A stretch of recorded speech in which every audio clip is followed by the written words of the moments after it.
Are we good?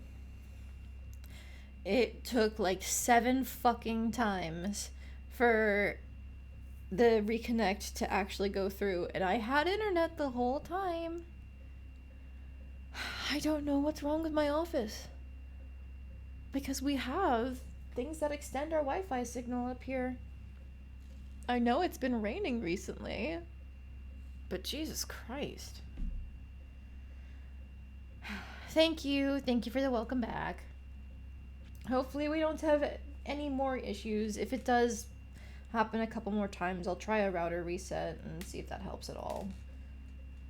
But I haven't had any internet issues earlier today, so I don't know why specifically streaming does this. Okay, for what you missed, there was, we fixed the robot, and Hal was like, wow, you're so good at robots, you should repair the robots that we have. And it's like, yeah, sure, why not? Okay, let's do the repair. You're honestly pumped for your first day in the robotics lab. There wasn't enough room on the Strato for a proper lab, so for most of your life, you've been warned that the bots the colony relies on, like the watering bots and the hover lifts, will eventually all break down for good. With a fully functional robotics lab, you should be able to keep those bots active for a lot longer. Plus, there's all sorts of unused bots in here. Look around and wonder at the wide array of chassis and shells. Maybe one day you'll even be able to create new robots of your own. Can't wait to show off what you can do. Hal get you started along with Congruence, who helps with the programming. Oh, I'm really just her hands, Hal says, laughing jovially. She's the brains behind the operation. Oh, please. If anything, we're partners in crime. Where would I be without you, Hal? So what are you excited to work on, Selene?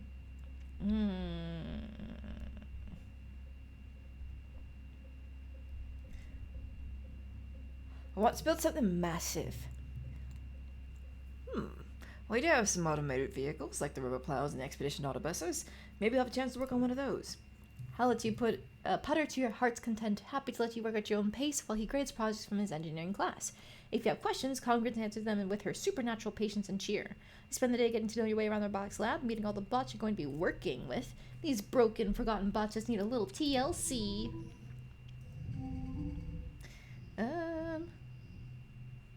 Keep between rounds. We get a straight there. Put this here. I'd say that's a pretty good hand. I'm just gonna play it. Ha! Best score. Okay, now we're maxed out on stress. Unfortunate, but what can you do? We're deviating from the things that I have here quite a bit, but it's fine. I can shop clothes now. I finally hit creativity 33. Yeah. It's fine. Don't worry about it. It is early pollen, which means it is Rex's birthday, I believe. Hi, Rex. And mushwood log for the dog. And then also... Hugs incoming! Excellent. And you... take a crystal cluster? Yeah. Tammy, take a flower. Oh, they're hanging out together. Cal.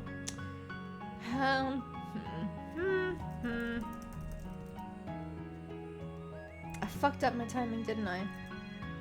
I did, yeah. Ideally, this would have been the best time to kill Sim, but I can't go out.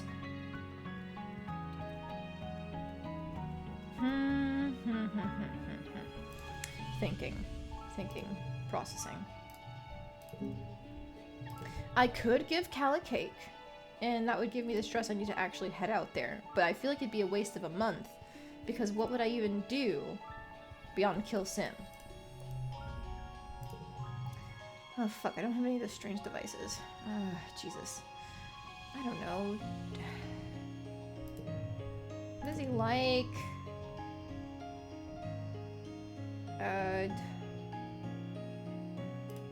Try these. Nope, okay. It's neutral. Take an egg. And then I guess I could do tangy. Yeah, I gave everybody else some presents. It might as well. Next nummy face. Dang it, dang it, dang it. Okay, that is everybody's presents. Is there a better time to go out? No. Because if I do this during the wet season, I'm missing out 3 different birthdays. Did I already give Marcia stuff? No.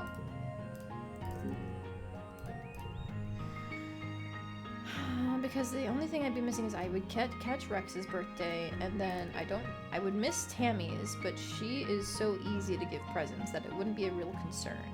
And then I would technically miss Nem's, but it's not like I'd be missing. I don't know his birthday. Oh no, it is. It's mid-wet. I've been missing 4 birthdays if I did this during the wet season. Goddamn.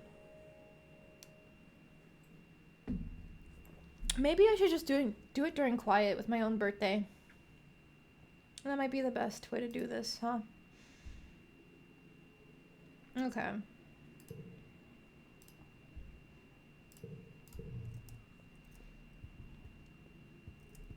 Then I guess I'm just gonna go rest in the park. Because I have max animals, so that should mean I can upgrade my pets to level 3. Your mom is tending her garden as you relax nearby. You're both happy to leave each other alone, but you can hear her muttering to herself as she pulls weeds. Every day. You think I was never here at all? How some of these weeds grow. Thought that bringing only nice plants we wouldn't have to weed as much, but these vertaminem plants, they're unstoppable. She pulls hard on one weed, and which turns out to be a huge creeping vine that yanks out a few flowers. Ugh, I just want one place on this planet that's ours. Let's ask more about Earth. It was like this place, but a lot worse. Hot summers, cold winters, storms, wildfire, smog, radiation. Waiting was the least of our problems, honestly. That's why I wanted this place. Something that could remind us of what the Earth that was. Mom dumps a huge armful of weeds into a wheelbarrow.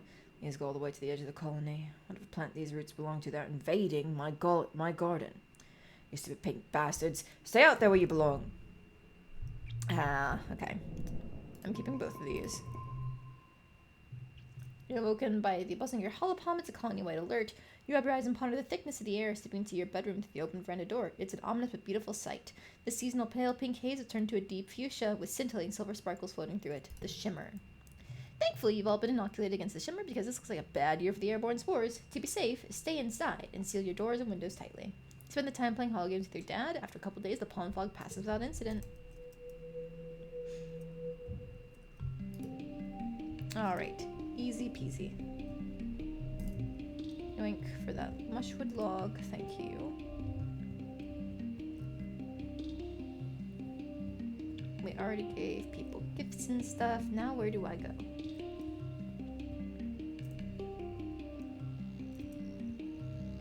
I could just kill him now. Oh, Tammy, what's up? Tammy looks worried. She's hugging herself and pacing around. Every now and then her attention turns sharply towards the east wall. Are you okay, Tammy? She's relieved to see you. There's something out there. Lots of somethings outside the walls. I think they're far away, but I can hear them. What do they sound like? It's like squeaking. Super high-pitched, really long sounds, like metal or like a broken robovac scraping along the floor. Only there are hundreds of them. You shudder at the thought. My dad said he picked these ears as my augmentation to keep me safe. But all they do is make me scared. I hate my stupid ears. She bats them with her fist, tears spring into her eyes. Aww. It's okay to be scared. She gives you a long searching look. My dad always says being scared is an opportunity to do something brave, but... I'm not gonna call you funny looking. You're lucky to have such cool ears. Really? You think so? So she lets you lean in close for a good look at her enormous elf-like ears. You don't know what it must be like to have such sensitive hearing. Can she hear the grass growing? Can she hear your heartbeat? Ew, I have an idea. You ask if she's considered noise-canceling sound. The subdermal jawbone-conducting hearspeak for her holopalm could be calibrated to dampen or block out certain frequencies. Take a moment to parse what you're saying. Oh, I've never thought of that. I'll try it. I wonder if I'll still feel like me without my special hearing. I can't flirt with you because you're dating Cal, but I would call you beautiful if I could. Promise me. I really would. You're the best, dear. Ah, the neat. You tell that with her amazing hearing she could be a great garrison lookout, or a musician, or a spy. She looks at you dubiously. I don't think I want to be any of those things, but thank you. You're a good friend, Selene. Please don't let my dad know I said I didn't like my ears. Tammy's such a caring girl. It's unfair she has to suffer from her sensitive hearing, but so sweet that she doesn't want to be a burden. She gives you a big warm hug and says she's going to head inside soon because it's nice and quiet in there. You leave her rubbing one of her ears thoughtfully. She's so sweet. The cutest. I love her. Okay, now we can get back on schedule, I think. Whose birthdays am I missing? I'm missing Nem's if I do it today. I'm not missing Cal's. Is anybody a mid-dust birthday? I don't think so. Oh, I'm missing Nomi Nomi's birthday. That's pretty bad. That's pretty bad, missing Nomi Nomi's birthday.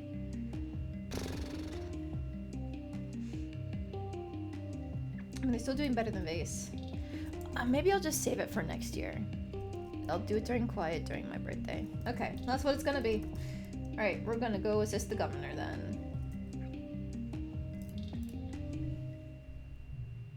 There we go. Sweet. Persuasion and organizing. As chief administrator, Seek likes to think that they secretly run the colony behind the scenes. This manifests in them watching you very closely, suspicious of your motivations. To the adults, especially the older ones, they'll always be crèche kids, not to be trusted with anything of importance. One day they pull you aside. Selene, I need your assistance for a classified mission, they say. You're surprised. Seek never trusts anyone. Could this be a trap? Rebellion Lesson 31, Rebellion 31 are great. Well, I'm too rebellious for this. You can definitely trust me, for sure. Seek says you for a long time as if gauging if you're really trustworthy. In that case, they say, looking around to ensure you're not overheard, I need you to run down to the depot and pick up some personal items for the governor. You know how to make a note of the items? Wow, you didn't think people as young as Lum got hemorrhoids. Mars is overjoyed when you bring her the gossip and gives you a few kudos as a finder's fee. Within a day, the word's gone out on the holonet about Lum's unfortunate affliction. Lum is on a bend the next day, complaining about people spreading rumors and his image being tarnished. It really goes to show how disrespectful people are here, outside of Earth's rule. Seek shoots you a smug look. They knew they couldn't trust you. Okay, look. Fuck the police. That's all I'm saying.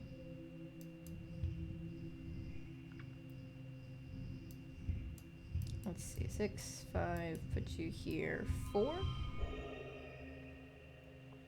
That is a straight. Alright, eat. Damn, there was a better score. That's insane. Okay. Look at that persuasion boost. Let's go. We can talk to people in this playthrough. We're not making people depressed by existing. Late pollen. This is Tammy's birthday. Yes. Yes, it is. All right. Tammy.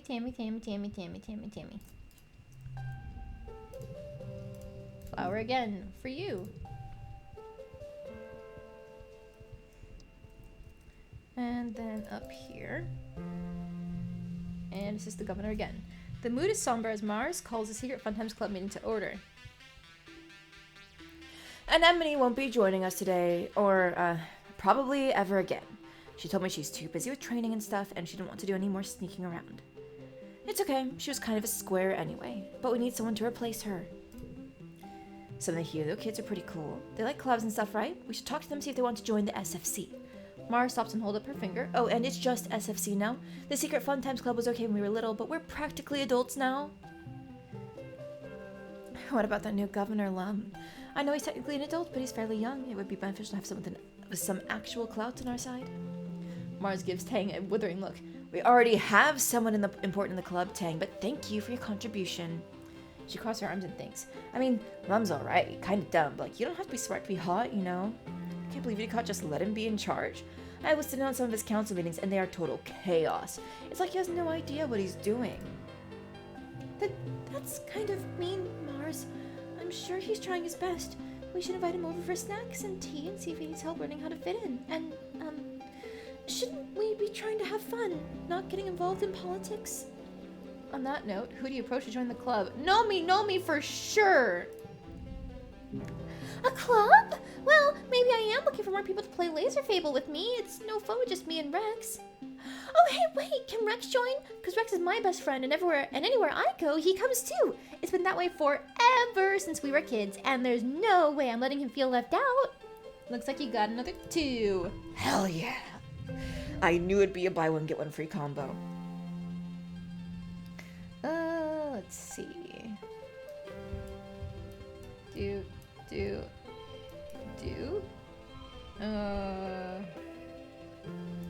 There is a way to do this where everything is insane, but I'm not sure how. 49, 47.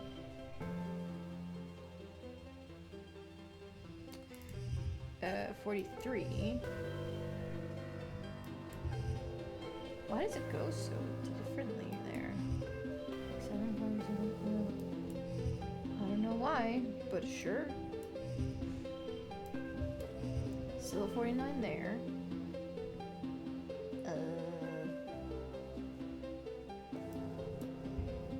Still a 49 there. What about you? That's a 45. What if I put you here? 47. 49. Okay, you know what? Fuck it. I'm just playing the hand. Not even close to the best. Alright, fine. Whatever.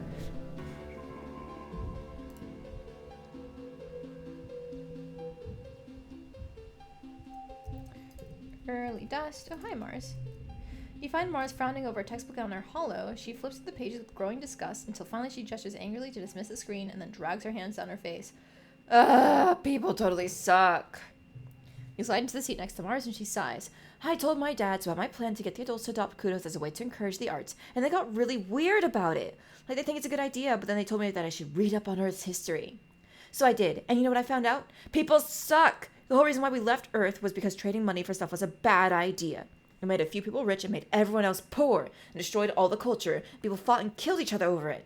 By the time our parents left Earth, almost everyone worked super hard and was super poor, while like 100 people barely worked at all and owned a private spacecraft. That's so dumb! This colony is the closest humans have come to income equality in thousands of years, but we don't have any passion. And Earth's history is full of people with passion who end up turning to supervillains while everyone else starves. Is that all we're capable of? Really? She looks at you intently and puts her hand over her heart. I'm a passionate person, Selene. Is being a despot all I'm capable of? Despot? Oh, yes, all problema es el capitalismo. I'd say there's nothing wrong with passion. I feel like the passion is what's important, though, isn't it? I mean, she said no. Nah, I don't like that answer, but like, there's nothing wrong with passion.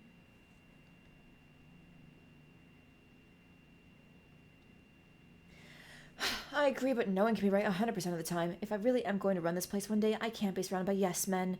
I need you to have a little backbone, Selene, or end up exactly like an Earth politician. There has to be a middle ground between austerity and inequality. I don't want to have everything while everyone else has nothing. Like, yes, obviously I want to colonize a stupid rock. I want massive cities and glass skyscrapers and flying cars. I want to not have to fight off aliens every year. I want to be over all these scungy pollen trees and kill the stupid bugs. I want air conditioning. I just want everyone to have everything, even the stuff that the adults think doesn't matter. We can't live like animals just because of the boogeymen of our past. One day, I'm going to be running this place. Just you wait, Selene. I'm not going to let us fall into the same patterns we did on Earth. We have to take care of each other and master this planet, but we also can't forget what makes life worth living. Luxury. What do you think, Selene? Do you think I'm on the right track? How do we avoid past mistakes? Well, Mars starts and furrows her brow in thought. I mean, I guess I thought because we're already starting out equal, people would just be better. You're right. Seems like wishful thinking, doesn't it? At least I have you to bring me back to Earth. I mean, Vertumna. Thank you, Selene. You always think of things I don't. I really appreciate that about you. We're such good friends. Oh, I forgot to give you something. Take a flower. Oh, that's something I forgot. It's that it's a new season. You take some mushwood. And then also... Hags incoming! There we go. Ooh, friendship. You follow the sounds of laughter and find Nomi, and Rex playing catch. Or maybe the word for the game they're playing is more like fetch. Nomi throws the ball as far as they can, and Rex tears after it, climbing, leaping over anything in his way like it's not even there.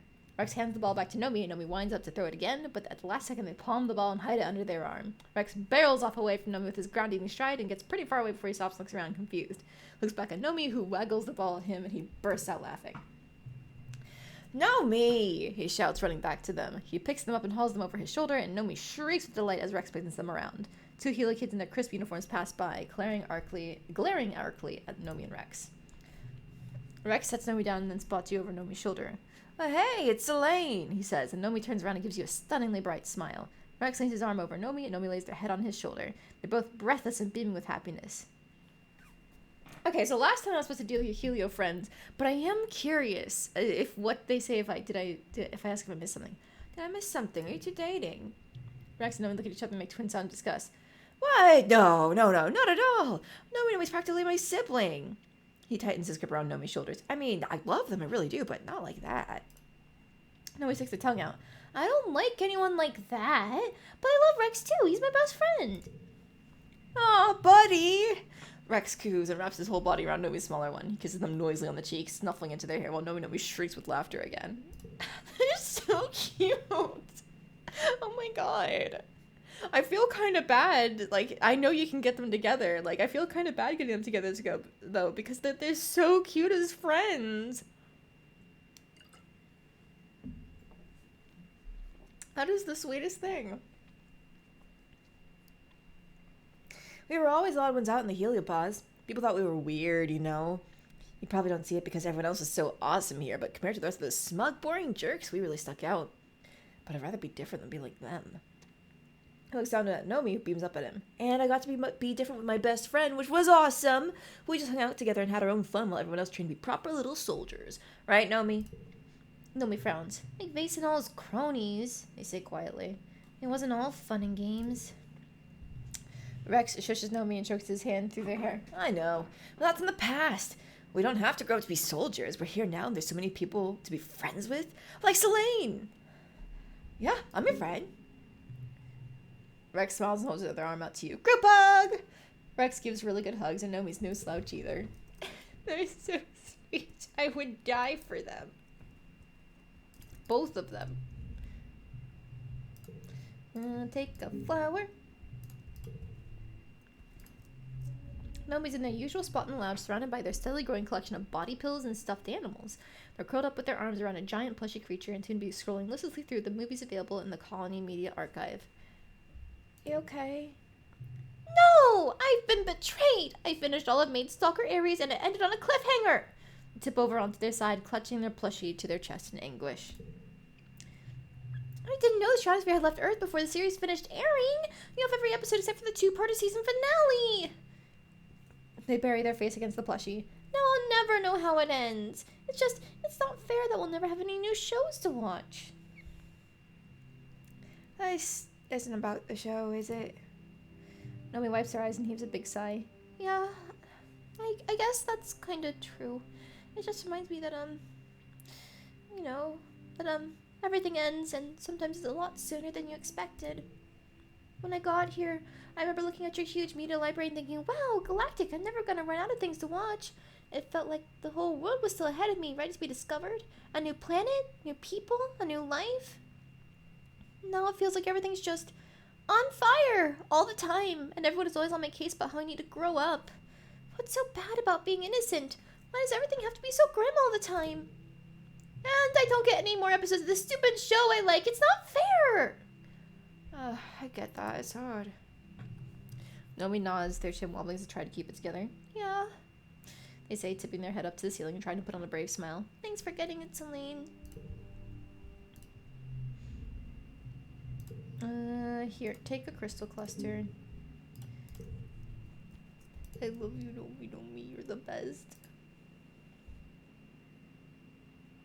Don't know their augment. I forgot about that. Okay, Tangy's over there, but Tangy's fine.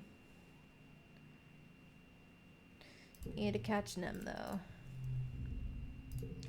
I got something for you. Egg. Oh hey, that's an event. Nami doesn't notice you approach. She's focused intently on the document on her hollow palm, chewing on her nail. She reads the small print. She jumps when she sees you, looking momentarily guilty. Oh, hey, Selene. I was just looking over some stuff. The Heels have got all these documents you have to sign if you wanna... She trails off, biting her lip. I'm gonna sign up to join with the Helios. But there's a part where if you're under 18, you have to have a parent's permission just to sign up as a reservist, and... my mom's gonna be so mad. So mad. Like, she's probably gonna cry, and it'll be this whole stupid thing, and... But I gotta do it. I just gotta do something. She'll understand if you explain. Yeah, I hope so. I'm gonna tell her that if she doesn't let me sign up, I'm just gonna run into battle the next time the aliens come in. Well, it'd be better if I knew what I was doing. I'm not gonna get caught off guard again. When they come back, I want to be able to fight with everything I got. No one else has to die like Calm. Nemi adjusts angrily to dismiss the hull screen and puts her face in her hands. She crouches down small, pressing her head against her knees and takes an anguished breath. Goddamn aliens. Bunch of dumb dinosaur-looking assholes. I don't have to do this. I tell her there are other ways to help besides fighting. She stands up and rubs her eyes. Maybe. But this is my best option. I'm not gonna let them take away anyone else. The survivor's guilt. Ha ha ha. We love to see it. I don't fucking know, man. What do I even give you? Take a fucking log. I don't have any of the things I know you like. Yoink. I'll just give a Bob fruit to Cal because what else do I give him?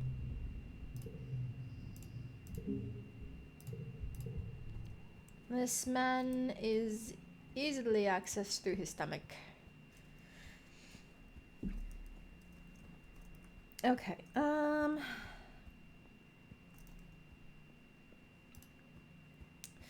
let's go to the plains, maybe?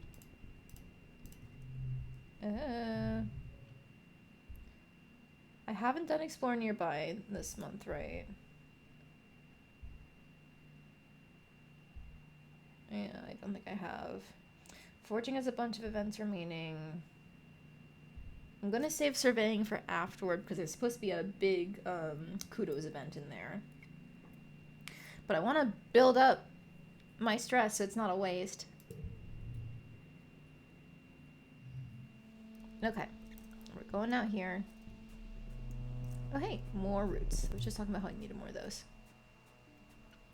We'll get some collectibles for foraging, not foraging, for gifting. Let's see what we can do. Yoink. What are you? Sparks, no, don't need that. What are you? Ah, fuck. Okay, this is the one thing where you can get some stress reduction while you're out here, so I'm actually gonna reload that. It should be this. Yes, okay. So now I can go around and do some other things. It's a herding some, but I don't know a whole herd of them. Your creatures that you personally discovered and got to name. I'll study them. I don't need more perception, but I want to study my aminals.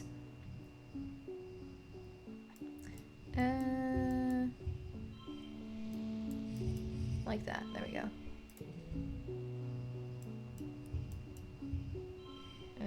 Boop, boop, boop, boop.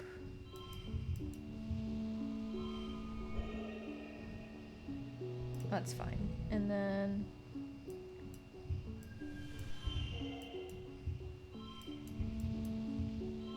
Sure, we can play that, and that's fine. I didn't need much anyway. Hell yeah, perception boost. I've seen this herd a few times traveling through this stretch of wilderness. All day they bask in the sun on the top of the plateau. Now that the evening is coming, they're coming down to the plains to forage. Like to hang out in big groups, mostly lie around all day being lazy. Sounds like the life. And more animals and some kudos.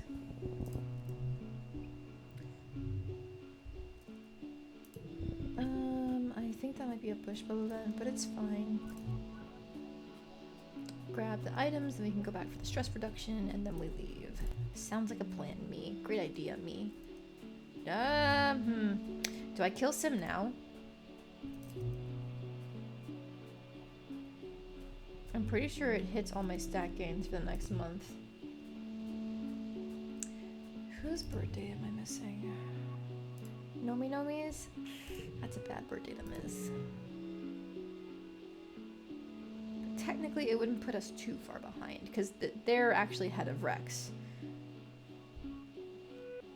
And then Late Dust is Cal, who's like way up ahead. He's fine. Cal is just fine. We already hit Anemone's birthday. Early Wet is Mars's birthday, and she's actually just fine too. Let's kill Sim today. I'm gonna run around getting all of my different stuff.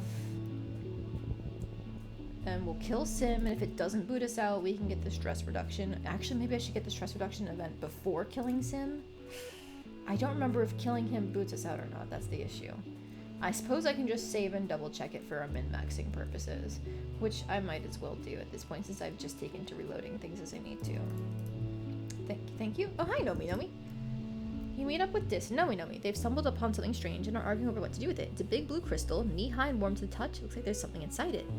We gotta crack it open and see what's inside. It could be anything. Are you a psychopath? What if it's alive? You're gonna screw with ecological balance because you're bored? It's for science! Come on, Selene. Selene will do it, right, Selene? Scan it for a heartbeat. Use some surveying equipment to detect a heartbeat, proving that yes, it is alive.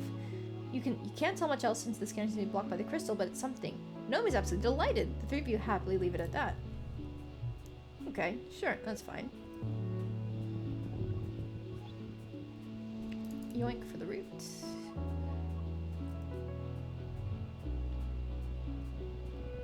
And I should be able to check out this end event because it shouldn't boot me out, but if it does, I can just reload.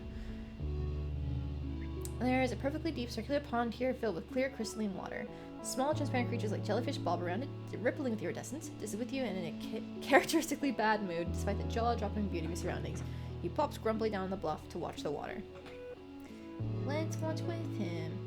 You aren't watching for long when a tentacle reaches up and plucks one of the jellyfish from the swarm, dragging it down into the depths. Some massive Xeno must live at the bottom of this pond. Fascinating. As you watch, it plucks two more. It seems to prefer the larger, older ones. Maybe it's like a farmer tending to this flock, or just a very sneaky predator. Take some notes, particularly that you should think twice about swimming in any of these ponds. Let's take a nap. Ah, so relaxing. Take off your shoes and soak your feet in the water. Dozing off until... Oh, right, this is the one that gets us pulled in. Right. You flail your arms fighting the gentle pull of the tentacle. Dis watches the shoreline. You think he's frozen in shock, but when you call for help, he only frowns in thought. Dis, help! Dis moves close to the pool. Panic doesn't help. Calm down. Just calm down. See, it's not pulling you under. It's just checking you out.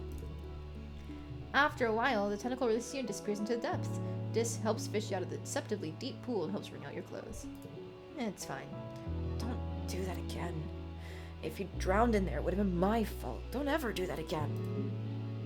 You realize he's upset because he cares about you in his way. You mumble thank you and grab a towel to dry off. Ew. He can be sweet sometimes in the aggressive emo kid way, you know? What's this event? We don't need the pools.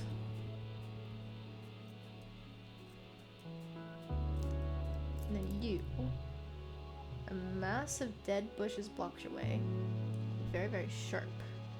Combat 10 to blast or crawl. Let's blast! Good thing you brought a plasma cutter with you. You cut a hole through the bushes and set a bunch of the surrounding forest on fire while you're at it. That'll teach those bushes to get in your way. Oh. That's not what I wanted. I didn't want to set things on fire. But okay. Now we're heading back this way. What are you? Oh shit, a bravery challenge. wait, hang on. At the edge of one of the circular ponds, something sparkling catches your eye. Everything around here sparkles, but this really catches your eye. The water in the little lake is deep and milky, though, and you can't see the bottom. It's completely still, almost too still, and so perfectly circular. You might be even warned about getting too close to these pools. Nah, we're gonna get our bravery up. Let's go. I'll take the stress reduction too. That'll be nice.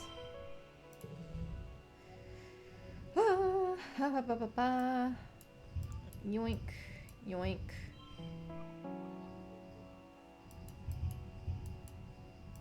Actually, you. There we go. Actually, I think that's better.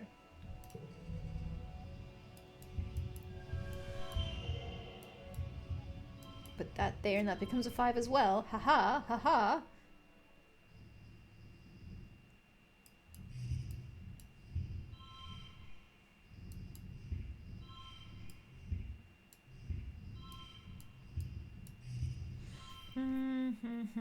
Unfortunate.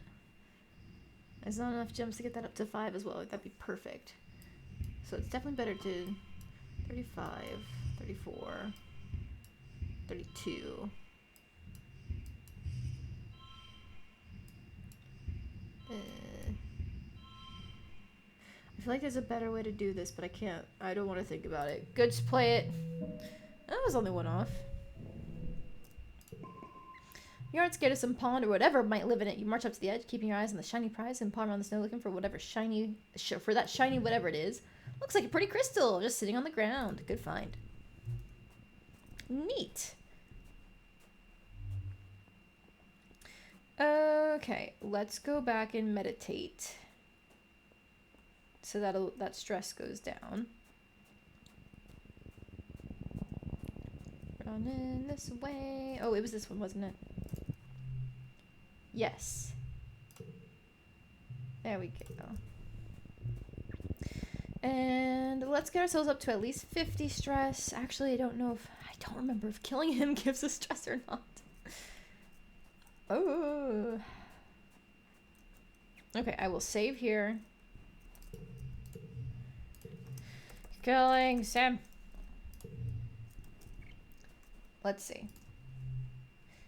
I think you see Sim running through the trees up ahead near the edge of a cliff. You call to him, but your voice is drowned out by a screeching roar that shakes the forest. A manticore. You're feeling a remarkable lack of self-preservation today, so you holster your scanner and follow the noise through the trees. To find Sim fending off not 1 but 3 manticores at the edge of the cliff, his back to the fatal drop behind. He's bleeding profusely from his hairline, and his left arm hangs useless at his side. He doesn't even register your presence as he tries to calm the beast with soothing sounds. Oh, sorry. One of the manticores knocks him off his feet, and your heart lurches as a spray of stones clatter down the cliff. The beasts have him completely at their mercy. The lead manticore's delicate feet pin Sim's tattered clothing to the ground, spittle drooling from his misshapen jaws, and you watch Sim's expression twist with an emotion you've never seen in him before. Fear. I wasn't ready for this. It's fine. It's totally fine. Don't worry about it.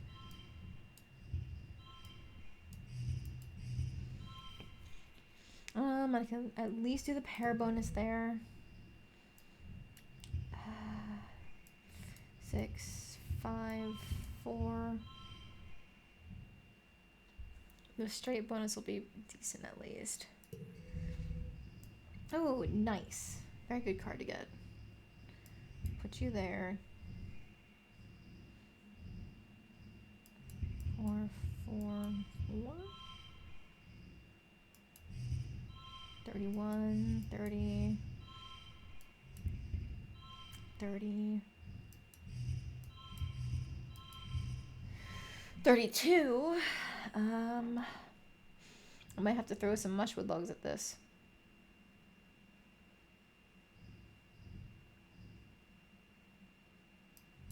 $33, 34.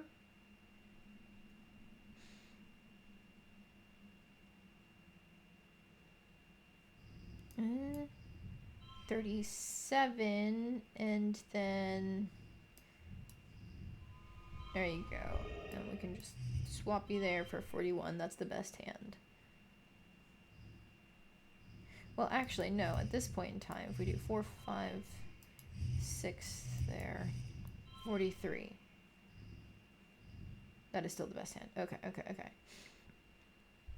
Alright, yeet. Nice. We did it. Somehow, using all of your strength and then more, you defeat the lead manticore. The two smaller ones scatter, hissing their displeasure and biting at each other. With the death of their alpha, negotiating their new pack dynamic should distract them for a while. Are you okay? Sim waves you off with the arm that doesn't hang limp at his side. I'm fine. I feel pain, but it does not control my behavior as much as it seems to in humans.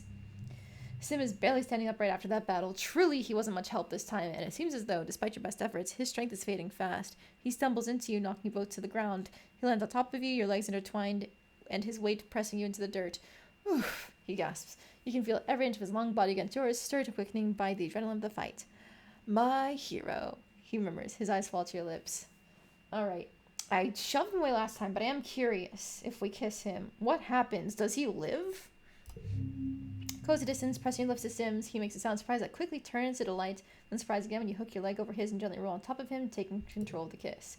Sim kisses with a charming innocence at first, clearly improvising his way through his first kiss, though he's quick to respond to your touch. Flick your tongue against his lips, and he opens his mouth to you, allowing you to taste deeply of him as his good hand digs into your side. It's not long at all before he's responding in kind, and you're both breathing heavily into each other's mouths as you discard all sense of propriety and grind against each other in the dirt. Wow, this is a little bit lewd.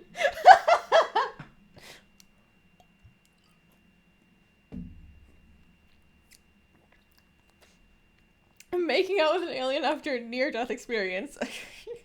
I guess he lives? Oh, Sim gasps as you break for breath. He sounds dazed. Is it always like that?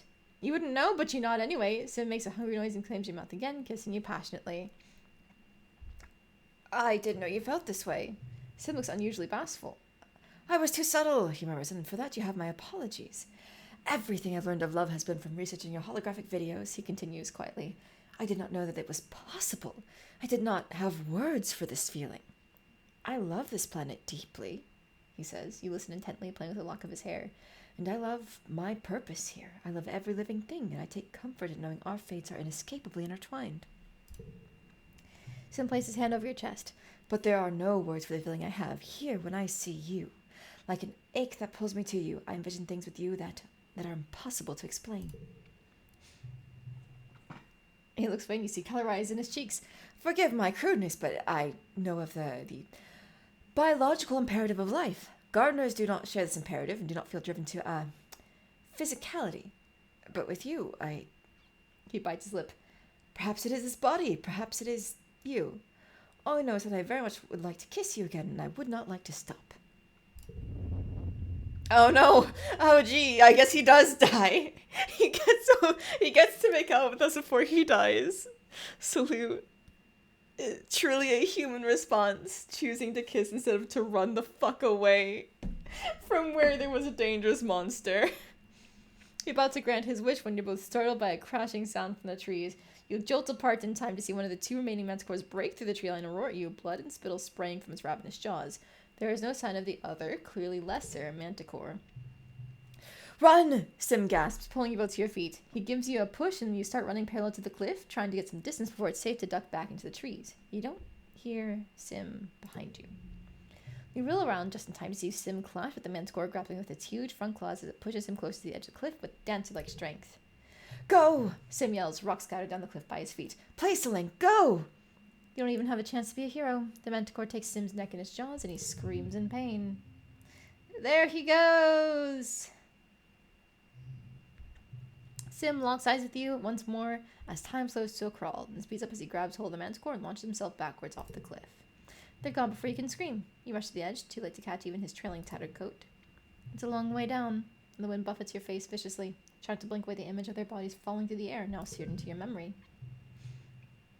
Okay, so that did give us some stress. Alright.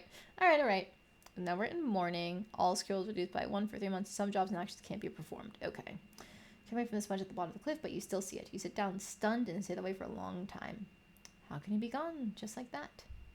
Dead. There won't be any funeral for him, the alien who would be human. It's not like you bring his remains home to be properly recycled.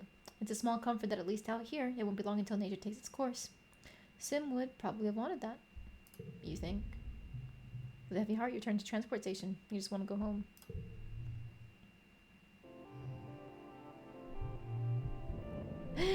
That Da-da-da! It's fine. It's Vertumnalia! Who cares about him dying? Woo!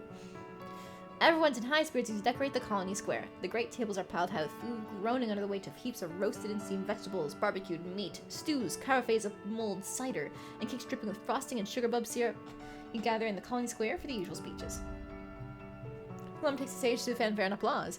Hello, people of Vertumna. Happy Vertumnalia. Takes a big theatrical breath. Do you smell that? That's the smell of victory. We humans have secured our hold on this planet, and now it's time to celebrate.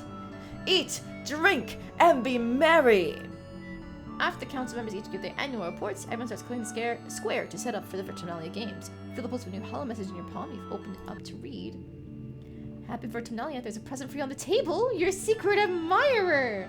Rush over to the feast table and spot a wrapped present and among the roasted vegetables. You have a secret admirer. Unwrap your present, it's a data band. You snap it to your wrist and boot it up on your hollow palm. It's full of all your favorite songs, videos, shows, and games. A collection curated by someone who must really know you. Now you'll always have your media with you even if the net goes down, including all your favorite episodes of the rise and fall of Sanctuary Moon. Nice! You search the holopalm for any hint as to who could have made it, but you can't find anything. You'll have to ask around later. The games are about to begin. You summon with the other kids for the annual games. What do you choose this year? I would normally do the bake-off because that is the best card. However, Xeno Wrangling gets me points with Vase. And Nem, who are technically the most behind in their respective groups. I've got double the amount of friendship with Rex and Nomi Nomi compared to Vase, and then Nem is a solid like 10, 15 points behind depending on who you're comparing her to. So, Xeno Wrangling it is. Nemi and Vase are your competitors this year. They've both been training hard. It can't be any harder than wrestling you, Vase says, and Nemi goes red and punches him in the arm. The people watching gasp the animals brought out of the pens. It's a Unisaur, and a starving one from the looks of it. It growls and snaps its teeth at its handlers. Full Unisaurs are docile creatures. Full Unisaurs are docile creatures. Hungry Unisaurs are mindless rage machines. They eat like snakes, swallowing large prey whole and using their inner mouths to rip it up. This one is hungry enough to swallow you whole if it catches you. Luckily, this one looks so hungry that it's weaker than usual to give competitors a chance. What is my combat? Oh, I barely made the requirements for this. Great. Aha! +1 to physical red cards. I don't have red cards! I would have liked the straight instead of the pair bonus. Oof.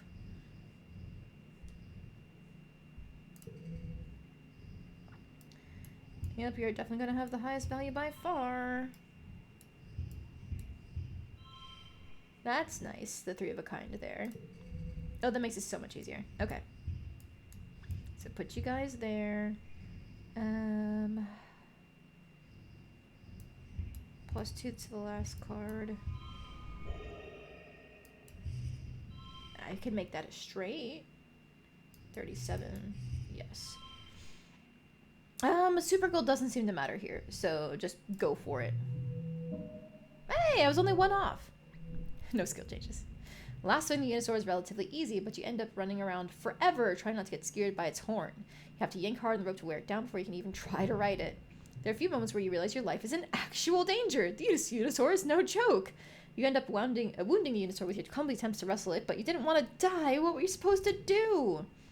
And after the festivities, everyone descends on the feast. You prepare a plate with more food than you can eat in 3 sittings. When all the food is gone and the sunset is broken in the heat of the day, people break out their instruments. Everyone dances well into the night.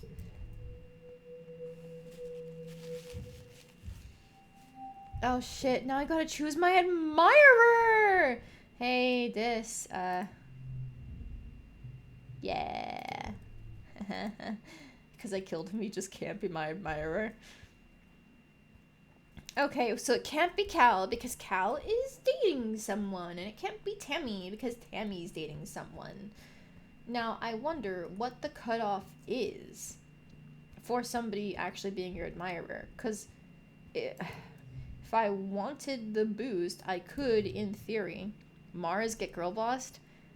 I mean, if it does give a friendship boost, I could give it to, say, like, Rex or Nomi Nomi, but I guess polling the chat, whoever's here, if you have a preference, speak now. We've already got 1 vote for Mars, and I know I've got a second viewer, whoever you are.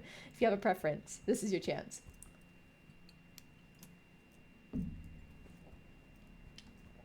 tang and get tanged. Hey, make a decision. One person. Make a decision! You only get one vote.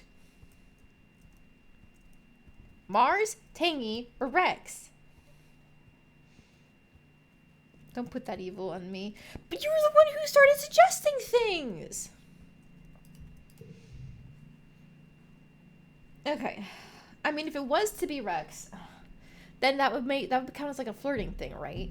But the whole goal is to get Rex and Nomi together. Then you started taking me seriously. Who do I have the highest relationship with? Tangent.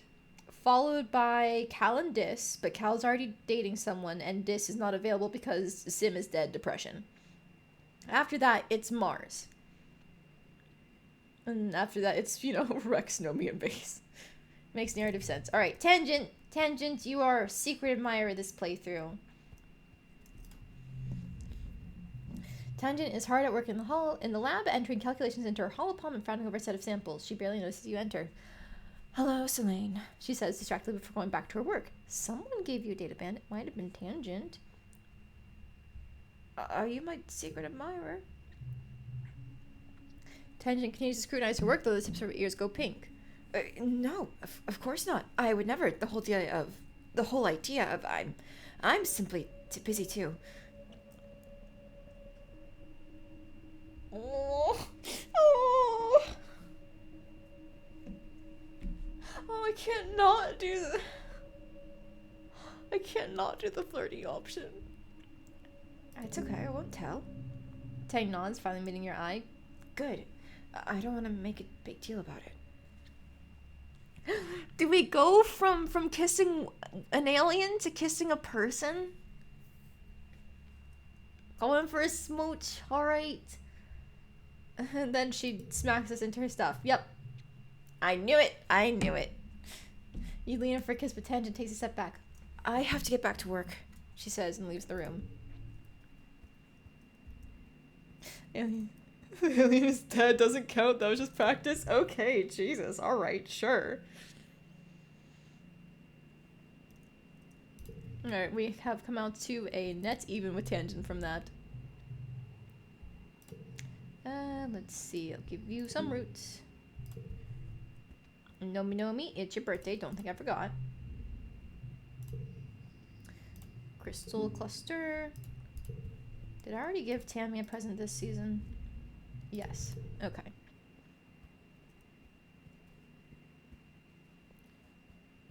And we have no stress. Excellent. Did I already get Vase? Yes. Okay. I know I got Rex. I've been on the ball with him. Sorry, Des. Haha. Alright, we're gonna go to the Ridge. Because there should be a Kudos event hidden somewhere in here. And also I can get more things to finally start gifting Vase things he likes. Oh, hey Dis. About to set off on your glides when Dis stops you. Actually, I want to show you a place I found when I was scouting. It's not on any map yet. It's special. I want to show you because I think you're the only person in the colony who will understand what it means. You and Dis set off hoping for a few hours before the trackers in your holopalms ping Utopia that you're not where you said you'd be. I don't understand. Hoping for a few hours. Aha, I see. After a short trek off map, this takes you to a round door set into the side of a cliff. The door is glossy black and made of something that's part bone and part stone, like the rest of the convergent domain architecture you've seen. Unlike the ruins, this place looks, well, not new, but definitely well maintained. Dis touches fingers to the center of the door, and it dilates like an iris. Previously unseen seams folding in on themselves with a noise like rocks grinding together. Inside is a lumpy, smooth tunnel that reminds you unpleasantly of intestines. Looks like you could barely fit in there on your hands and knees. An unexpectedly cool wind ruffles your hair.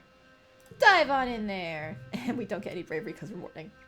Both crawl and inch your way through the tunnel to where the cave opens up about 10 or 15 meters in. You stand in a cave that looks part organic and part intentional, a curious mixture of almost organic-looking stone growths, crystals, and glowing mushrooms in riots of iridescent oils of colors, some of which look like they could be controls for an ancient bioweapon. Your view deeper into the cave is obscured by layer-caked stalagmite pillars.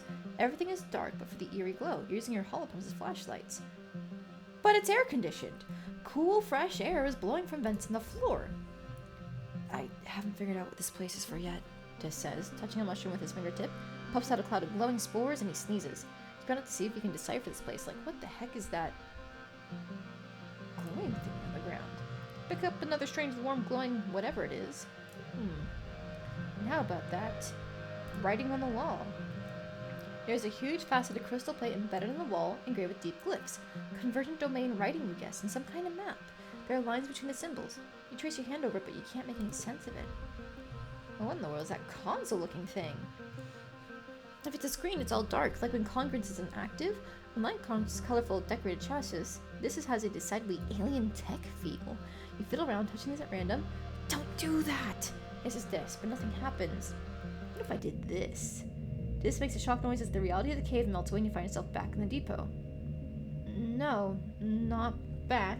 Not entirely. You can still feel the cool, moist breath of the cave on your cheeks, can still smell the funk of the mushrooms, but everything else is exactly as you'd expect, as real as if you could reach out and touch it. You feel embodied. Like you could feel the pressure of your feet, 4 feet, on the ground. Utopia walks through Dis and reappears on the other side to talk to one of the other surveyors. Dis passes his hand through her image in amazement. Are they spying on us? He breathes. The image of Utopia doesn't seem to hear him. We're just not getting any boost from being in mourning. Oof. Take your hands off the controls and the cave returns. Dis blinks at you in the sudden gloom. What the hell was that? It was like we were really there, like we were seeing it out of the eyes of some kind of animal. Like we were the animal. Are the gardeners spying on us? Sim says they have eyes everywhere. I didn't know he meant literally. We can't let Utopia know about this. We have to keep some secrets. You agree to keep the monitoring station a secret. Damn. Poor Sim being dead. Yoink. Let's see. Getting thirsty. Okay, let's just reload because this does nothing for us. Previously, we had the ability to call Dis for help, and I would have taken it to actually trigger that and get more affection there. But if it's not an option this time, no. Where is the kudos thing? Right. The flies where you don't win no matter what you do. Okay. Reloading that. Oh, I hear a thumper active. Ooh, this one! There's a strange heat haze shimmer across the path ahead. Ollie doesn't clear up as you get closer. The mirage effect is very strong. The refracted air makes it look like there's a pool of water on the ground and plants waving around it, but something's just off about the illusion. You can't put your finger on why. I remember this one. Just put you guys there, I think. Yeah. Nice 4 of a kind. 3. Not a bad hand there. That would have been such a good straight, but the 3 thing just fucking it all up, huh? Alright, well, it's still a straight. Fuck you, I decided otherwise.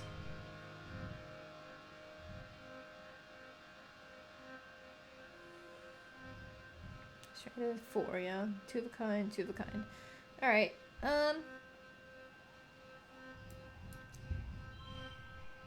that's still 47. Yeah, play it. The faster you move, the faster the mirage disperses. You approach cautiously. As you realize what is wrong about the mirage, it's impossible. The plants on the other side of the haze are different. Not just wibbly wobbly from the layers of air, but bigger, older. It's a different time of day, evening, not morning. Then you see them. It's you. Through the heat haze, you see yourself in the distance walking towards you. You move to the edge of the mirage and peek around it, but they aren't there. You can only see them through the heat haze like it's some kind of doorway or a mirror. Let's call out. You shout, "Hey you!" Move your arms up and jump up and down. The figure looks at you curiously. You. It's definitely 100% you. Staring back at you like a mirror. The movement seems to disturb the mirage, which breaks up and fades before you. Behind it is regular morning, and now you're alone again. Weird. Last time I jumped through it, and I got to see myself jump back at me the next time I went back to it. That was very fun. Okay, are you the kudos event? Nope. Reloading. We're gonna be doing a lot of this while we're here.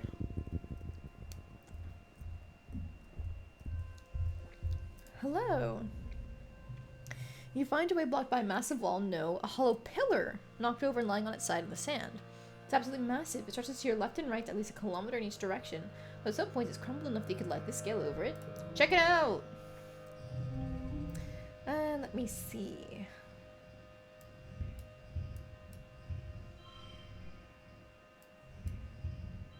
That messes up the matching? No. Bleh. Either way gets fucked. Okay. Yeah, I will just put this there.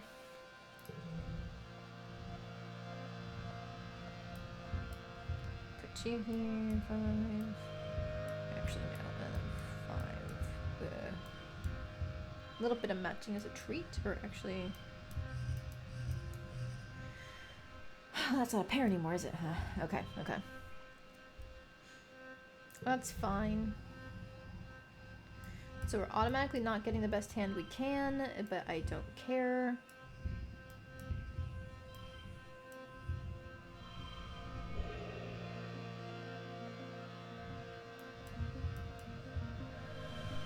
Three of a kind there, 2 of a kind there. +1 from paying attention. What am I... Who's paying attention? Oh, it's the card. Ha ha ha. Alright, I'm just gonna play it. I don't care about optimizing it. Hey! We still got +1 in engineering. You find more scraps converted to domain writing and new technology. Document everything to bring back to Utopia. Okay, so it's a little bit of kudos, but it's not the big one. Utopia sent you into to study one of the large crystal outcroppings. Up close, you can tell that these are more the conversion domain solar panels. They're angular and hard to the touch, but they have a sort of sponginess and warmth to them that's a little disconcerting. They emit a humming noise. Take a look at that snout, or alien solar panels. What a fascinating combination of biology and engineering. Truly remarkable! Take readings, collect data for Utopia, being careful not to break any. Maybe someday the colony will figure out how to harness electricity. Okay, that wasn't it either, but still some nice kudos.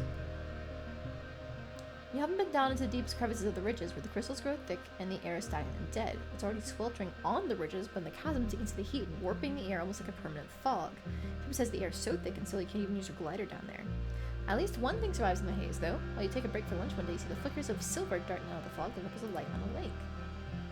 Oh wait, air squid babies. Okay, I'm gonna load this, because I don't think they give me anything in terms of stress reduction.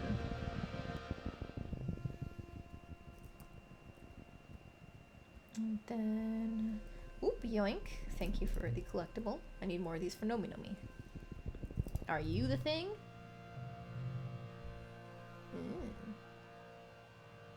Precarious natural land bridge drops down sharply on both sides here. You kick a rock over the side but don't hear it hit the bottom. Do you cross? Cross the bridge very carefully. Okay, the card is nice, so I'll take it. What about you? Are you a stress reduction? Oh. I'm gonna turn around and find another way, because I don't know what that one does.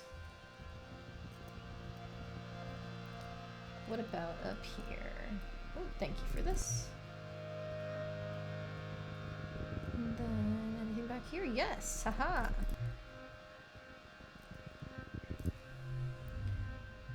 Come across the peaceful rock. Yes, the stress reduction. Feel all your troubles melt away. This is sunning himself here as well. Barely looking up as you haul yourself onto the flat surface. There's no harm in taking a little break too. Stay for a while. You lie down on the rock beside Dis, letting the strange magic flow with an incredible sense of peace, love, and unity with the universe. It's a shame how so much of that gets overwritten by the thing, but it's okay. It's okay. What are you? Come across in a particularly flat area, a large field of obsidian. Obsidian is the only word you have for it, but you've never seen obsidian this bright. It's like a rainbow's trapped underneath its glossy black surface, like the entire ground here is polished black opal. The field glints under the sun at certain angles, momentarily blinding you. It looks slippery and shiny. Hell yeah, bravery challenge, give it to me! Well, I'll take the less stress for sure. And then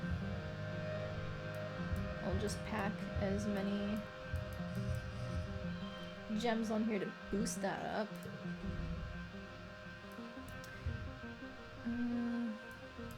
First or last panel. Oh, do I do the color matching or the pair bonus in reds? 28 there. 30 there.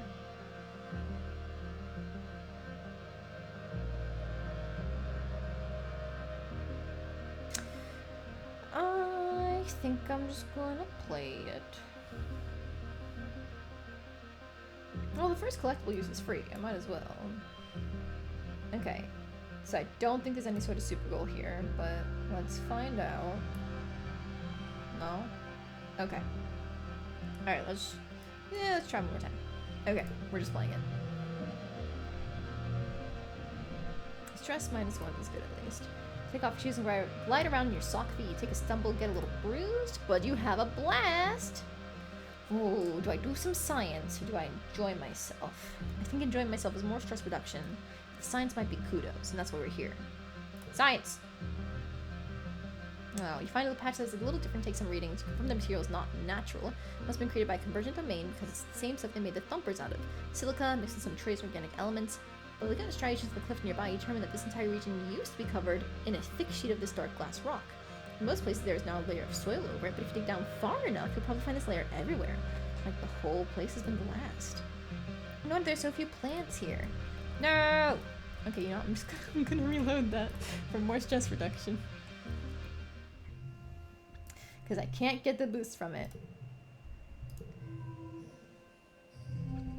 Alright. Give me. I can just do everything the exact same. It's like I know the future. Ooh, except I can do a straight there. That's fun.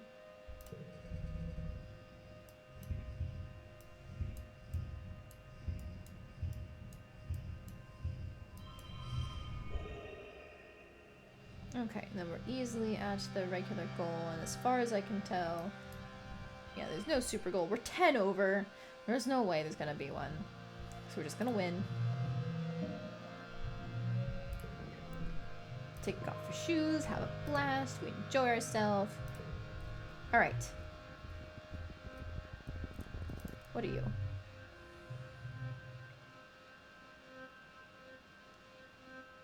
A swarm of sleek creatures are gathered on the cliff above you. Oh, it's the weasel ferret things. It's, yeah, the raining bounce weasels card. Leave them. Oh, god damn it.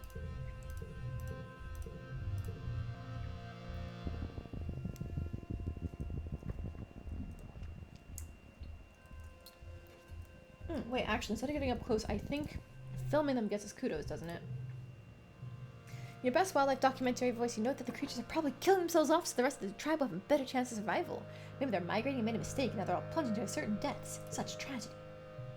Nope, okay. No kudos. Ah! I want money! It lets me buy things from the shop like cake and get free things.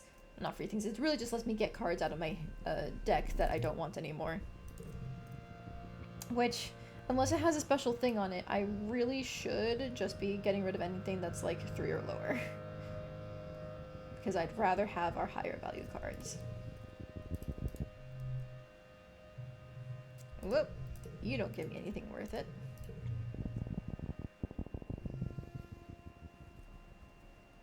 That's just a little insect thing. Where they're gonna swarm you. And the goal is to not get swarmed. Oh, hello Utopia. Utopia sent a team of geologists to get a closer look at the region's weird terrain. You come across them working, Utopia beckons you over. Selene! She says, drawing everyone's attention to you. Selene, come here! Everyone, Selene's been working in this area for a while. I'm sure they got plenty of information on what's going on out here. Geologists politely turn towards you and listen. Here's what we got so far, Utopia says, speaking directly to you. Judged from how the layers of sedimentation are broken up, this place used to be pretty flat for there must have been a ton of earthquake activity, ripping up the land and bringing out these huge ridges.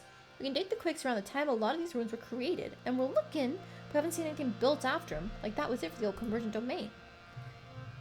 These broken up layers are the same across the planet. Something sure happened about 20,000 years ago. Share finds on the crystals. There we go. This is the one I was looking for. Crystals soak up energy from the sun and transfer underground. What if energy was unleashed suddenly? People watch this being used, the geologists crunched numbers. It would have been an enormous amount of energy, but if this entire region was a one big solar battery, that kind of energy, the energy of two suns, could definitely cause earthquakes of that magnitude that could rip apart the land. Now we have homework. There we go.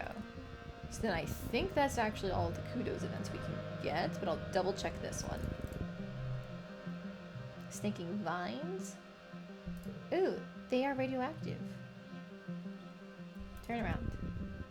I already picked my little fruit to examine from it, so that's why I couldn't do that there. Ooh, and now I have the plot. Toby's giving you clearance to poke around the ruins in the secret valley. Stars, this place is neat. Dis thinks so too. At least we didn't have to climb back down again, he mutters, but you can tell he's excited.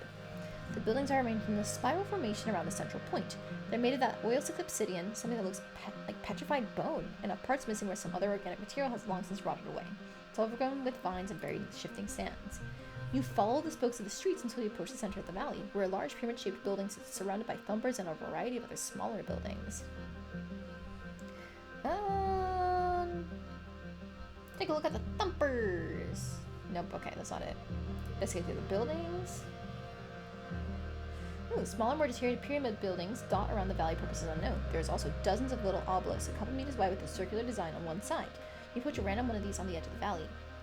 Like the door in this monitoring station, you know what to do. You get right up close to the circle and touch it, and the iris door slides open. Now you're looking through quite a large round door into a small, featureless room. Quite small, quite featureless, totally dark, very creepy. But you can hear a faint hum. It's still powered. Bravely walk inside. Ooh, nice hand. Oh, and a +3 bonus to strikes. Good to know. We're just gonna get the pair bonus there and get these out. 5, 4. Ooh. Damn. Playing you as my 4 card means I can't play that. It turns into a bug from If I play one more, haha, that becomes a 6. So that is a straight bonus of 10. Excellent. If I can make a 6 somewhere.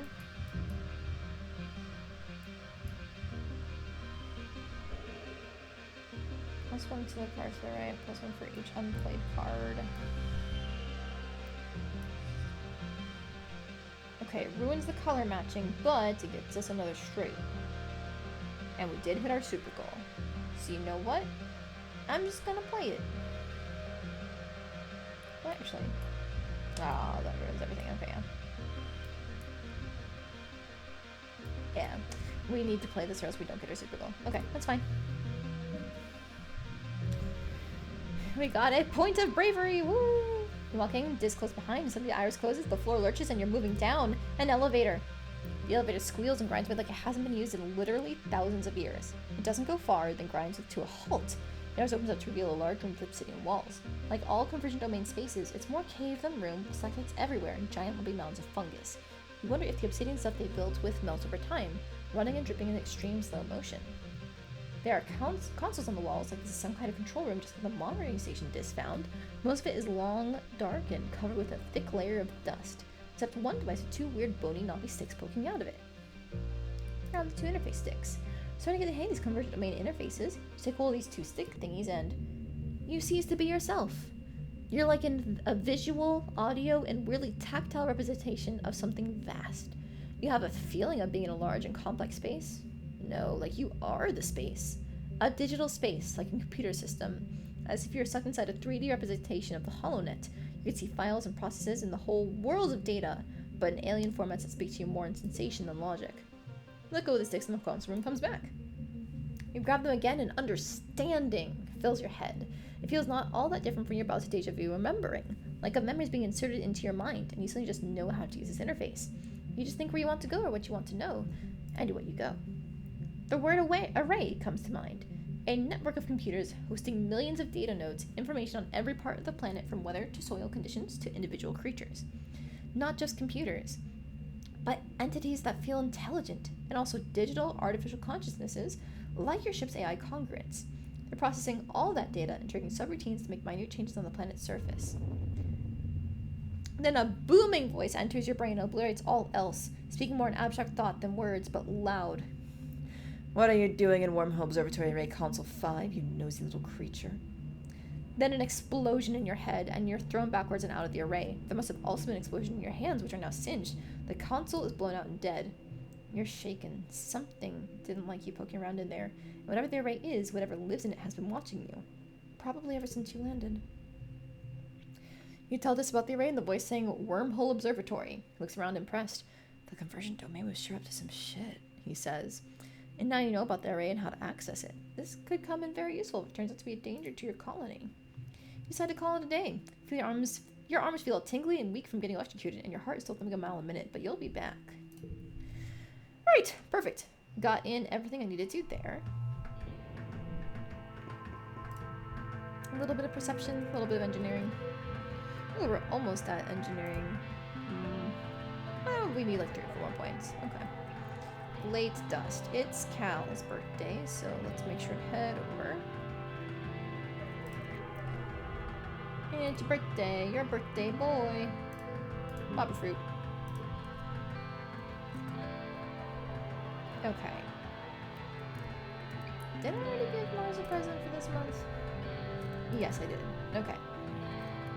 And of course I did Rex, right? Excellent. Base.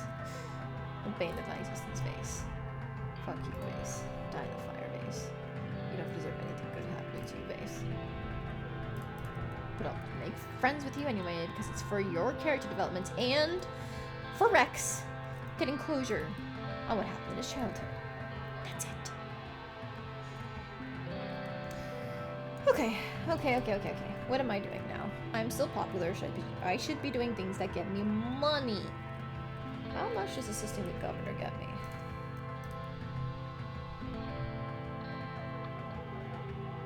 Not too much, honestly. I could do other things to get me money. But this gives me persuasion and organizing, which I'm gonna need a lot of.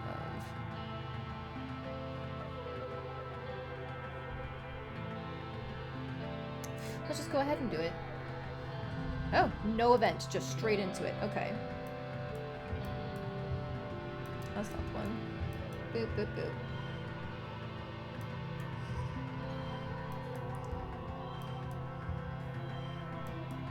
What if I put you in here as a 4? Nice, nice, solid, solid. We got the pair bonus going on and the straights, of course.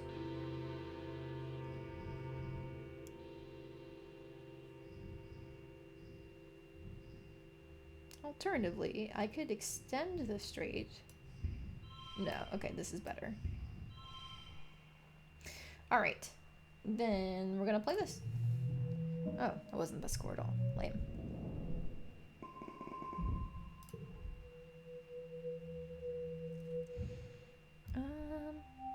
Early winter. We're no longer morning! Yay! We did it, lads! And I think Sim is still going to take some time to recover, but it's fine. It's okay. Take a crystal, Nomi. Hi, Dis. How you doing? Alright, he's recovered too. Take some roots. Nomi. You're walking through the colony when you see a blur of color motion at the corner of your vision. Bang! Nomi collides with you into a catastrophe of flailing limbs and high-pitched squealings, and you're both sprawling to the ground. Oh my gosh! Nomi exclaims. They immediately get to their hands and begin to collect papers that exploded out of their hands when they fell. I'm so sorry. Sometimes my brain is off doing its own thing and don't watch where I'm running. Ah! They exclaim, dusting off their piece of toast, shoving it back in their mouth. Gotta eat breakfast even when you're late. Oh, don't even worry about it. Nomi giggles and continues to collect their scattered papers, their faces bright red. Okay, if you say so. Thanks, Elaine. Maybe if I had genetic enhancement like everyone else, I'd be able to watch where I'm going. Nomi gets to their feet and offers you a hand up, then brushes the dust off of you. I actually don't know what my genetic enhancement is, or even if I have one at all. My parents decided to lock my medical files from when I was a baby because they had this wild idea that they wanted me to grow up without feeling like I had to be, perfect. I think it's rude for parents to make that choice for their kids. I mean, like, in theory, that's smart, but it must suck not knowing if you have something everybody else fucking has. Oh, that sucks. Well, kinda, Nami replies, poking their index finger to their cheek thoughtfully. But kinda not, too. It's fine, actually. Sometimes I don't mind at all. Maybe I'm just like Galactic Cyber Prince Umiyama, and one day a talking Hawkeye will come tell me that I have to defeat the Mecha Ultra Nether Beings! Oh, you're such a weeb. I love you. You're great, Nomi. I need more creativity to be, to make another thing with you. It's okay. It's okay. Cal is getting up there. Excellent. Here, take more food. There we go. And then we can head over here to Mars for your birthday, Mars. Happy birthday. And then, of course, mushwood. And hugs incoming! There we go.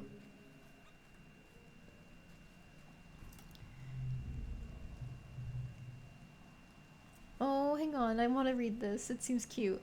Tammy looks up from her hollow palm, blushing a pretty pink. What do you say when someone likes you? I've known Cal literally all of my life, and it's so wonderful that we've known each other for 17 years, and I don't know how to talk to him now. You're so sweet. Take a flower, because I love you. Oh, that's so sweet. She's in love. What a wonderful girl. An angel. I must protect her with my life. Alright, break it up, nerds. I may support Cal and Tammy, but I don't support you two. Know thy enemy. Yeah. Shut up. You arrive outside the garrison just as you spy small units of young Helio trainees finishing their daily run around the colony. Vase is easily in the lead. Swing yourself onto the fence and watch as the group races up into pairs to the next drill. As unit leader, Vase goes around and corrects everyone's form and checks in on them before he spots you and trots over. What's up, colony kid? He says, wiping his forehead. His training shirt clings to his chest, damp with sweat and showing off his muscles. Missed you out there today. You should come for a run sometime. Couldn't keep me away. Hell yeah. Every day at first sunrise. If you're late, you have to run it twice. Been trying to get the other colony kids out here. On the Helio, we were raised to believe that physical exertion does more than build muscles. Helps you think more clearly and boosts your immune system too. Not only that, but it strengthens the bond between brothers. Turns men into heroes. Vase looks like a hero, you think. Even just standing there, he has the same kind of presence as action heroes in the old vids from Earth. He's so confident in his elements that everything he does looks effortless. I can't imagine him standing his knee, or having his voice crack, or tripping over his feet. All three of which have happened to you this week. Glad you guys are here now. Just doing our duty to humanity. Vase picks up his big water bottle and takes a big swig, rinsing out his mouth before spitting into the dirt. Not everyone's cut out to be a soldier. I mean, if we don't have civilians like Tammy out there keeping the hearth, who are we trying to protect? Where would we be without people like Tangent giving us the intel we need? Nemi's pretty cool. She's got the right idea. That Cal guy, he's got muscle, but... honestly, you all lack the discipline. Blech! Blech! Get out of here, asshole. Gross. Piece of shit. I'm gonna go immediately forget your card because it makes the things next to it worse. Okay, what am I... Do I get rid of my hop? I'll at least forget one of these copies of Hop-Eye Facts. I don't need two.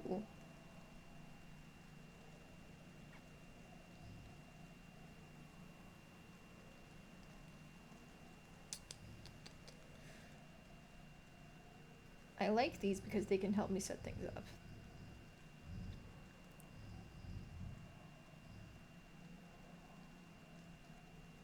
Do I get rid of you? Because you're only at 1 point, and the +2 bonus to the last card, like, really doesn't matter much, really. Oh, let me actually just forget this other Hot by Fax card. And fuck it, we'll forget you too. Okay, and that's most of our money gone. I'm saving some of it because eventually we'll get our combat up high enough where we can start upgrading other cards. But for now it's fine. Okay, what do I do? I got base, Nomi, and Rex. Why is Nomi so ahead? Oh, I guess it's because I've been doing expeditions where they're around. That's why. Mars is fine. These guys are all tied with each other. Perfect. Okay.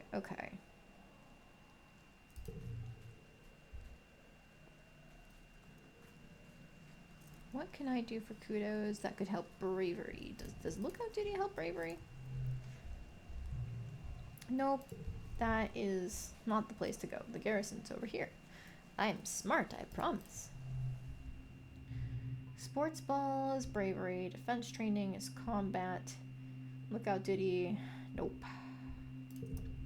Okay, that's unfortunate.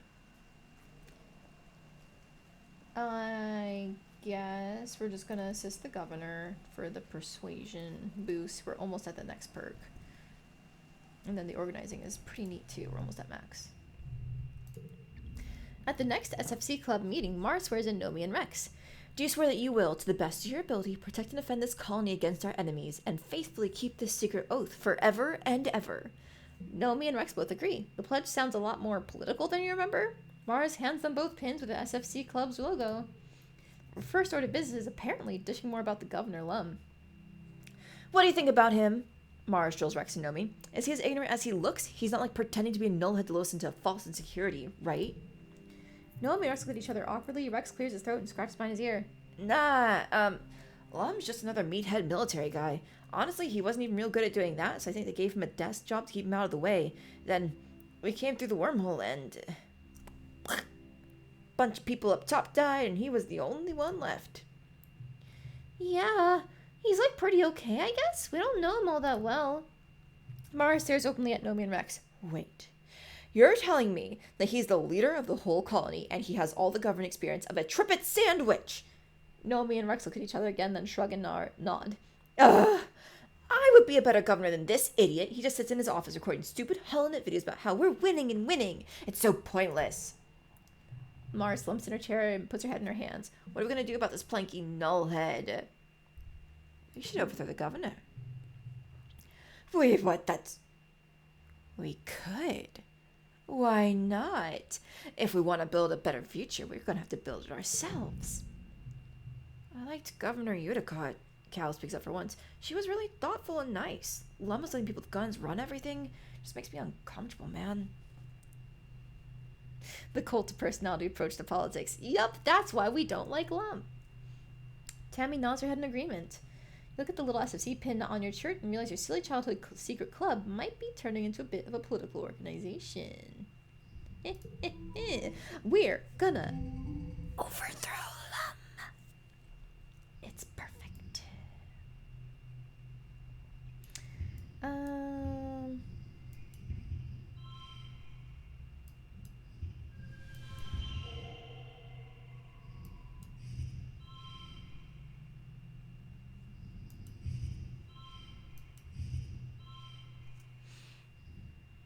Four of a kind. I need to keep you here if I want to keep my streak going, huh? Straight of three, two of a kind, three of a kind. That's probably the best I can do, right? Yeah, these guys have the same value.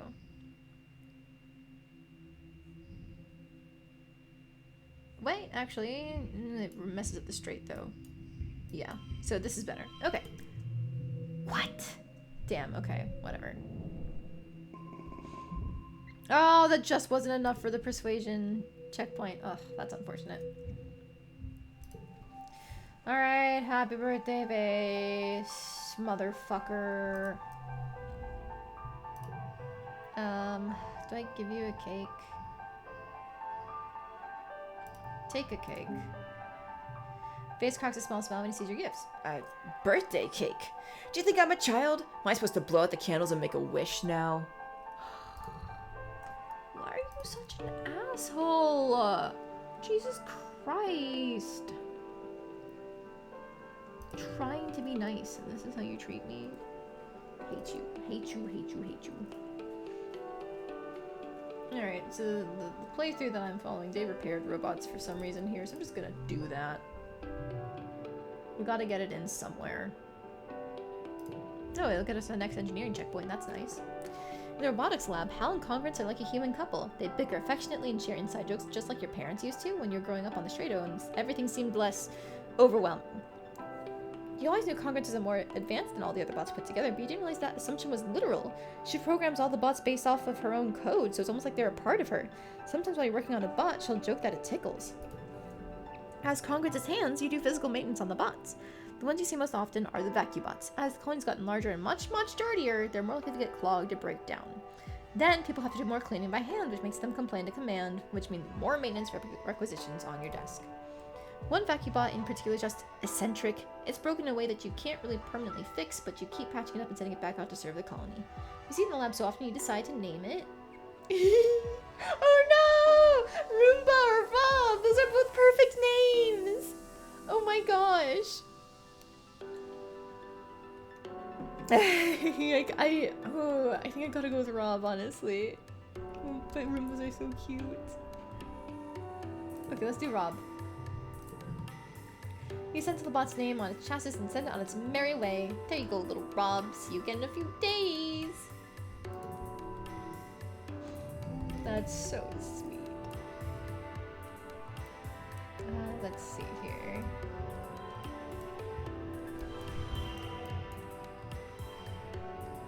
Man, it really helps when you have all of these 9s here in your hand right from the get-go. Let's see. That's 52. That's a 54. 52, 52, okay. 54 it is. Wait. 56? If we swap around the colors. Yeah, I'll take it. Ha! Best hand. More engineering and creativity. Excellent.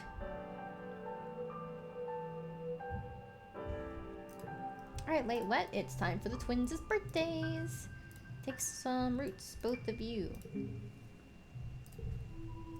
Oh, right. New cards in the depot. We can shop some gadgets. Okay. I don't have a lot of money anymore, but we can double check that. Let's see.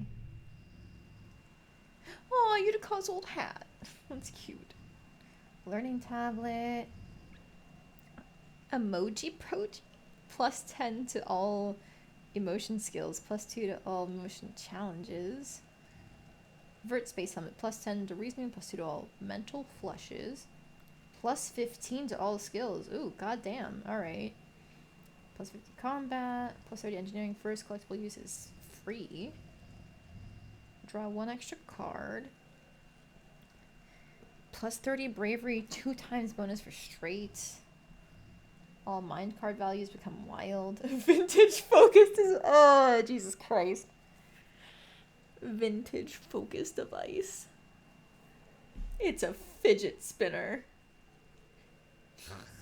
Help me. Alright, sure. Okay, and for some reason they were doing the practice the photophoner this week, so I guess I'll be doing that.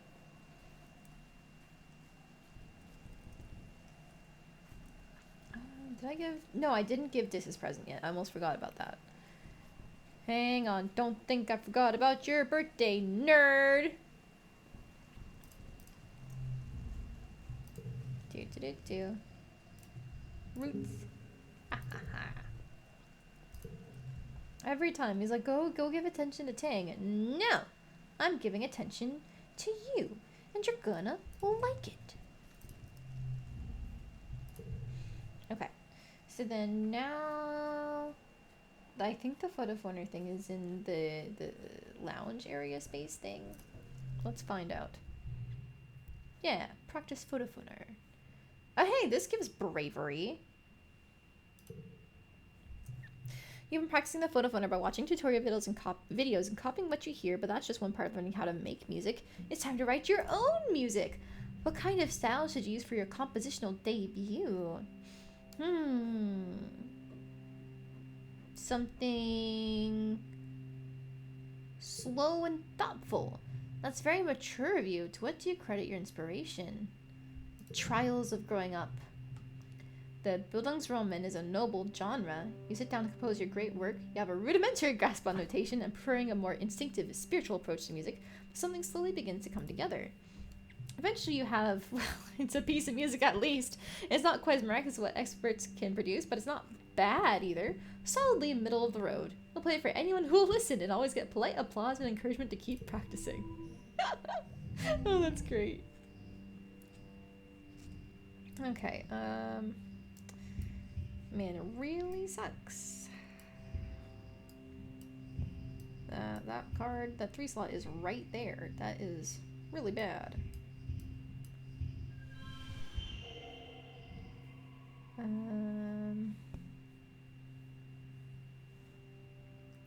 But you here instead, that becomes a 38. I'm just gonna play it. Yeah, I figured that wasn't the best hand, but it's fine. Worked well, we get some creativity, some bravery.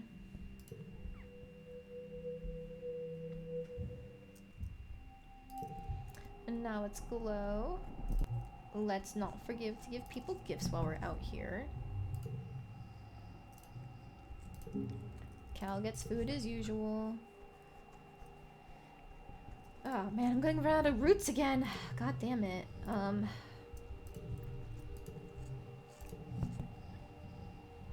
many do I have? 3 roots, which definitely isn't going to last us. And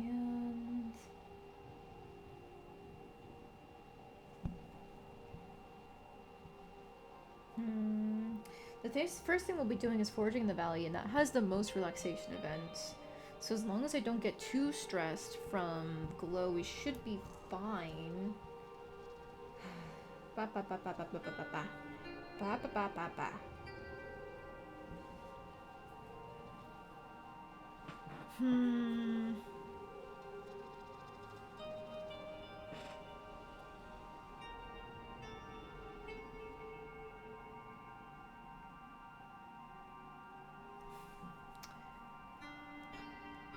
Man, we need to go. That's so annoying. I'm looking at the flags for next year, and Q1, the idea is you forage in the valley because it gets you your collectibles and stuff like that. And then Q2 you survey, and then Q3 you hunt, and you should be going into hunting with 0 stress. So surveying, you basically like gotta get a relaxation event and then pray. Because you can only go hunting after you unlock it by surveying or doing an exploration, but that only unlocks as an option in the 2nd month, not in the 1st month. Really unfortunate.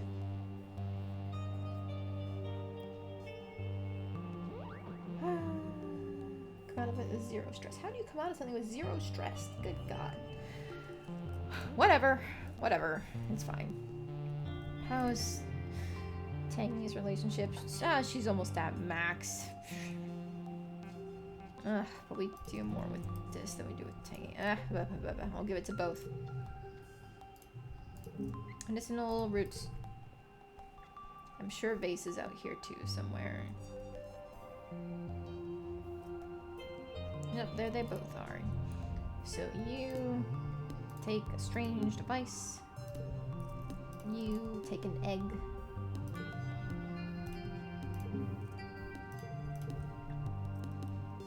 And then, oh, is the crystal out here again? I bet you it is. I can't go out there right now. Okay.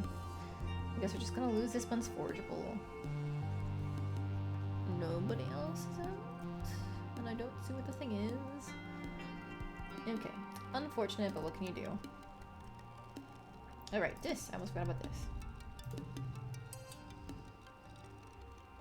I need to save the strength devices for Vase because he needs it. He needs the constant boosts. Did I already give you food? I did, yes. Okay. Let's go. What is like the most stress lacking thing? Oh, it's only 10 stress for this. That's pretty good. 15, 10, 10. Yeah, let's just do assisting.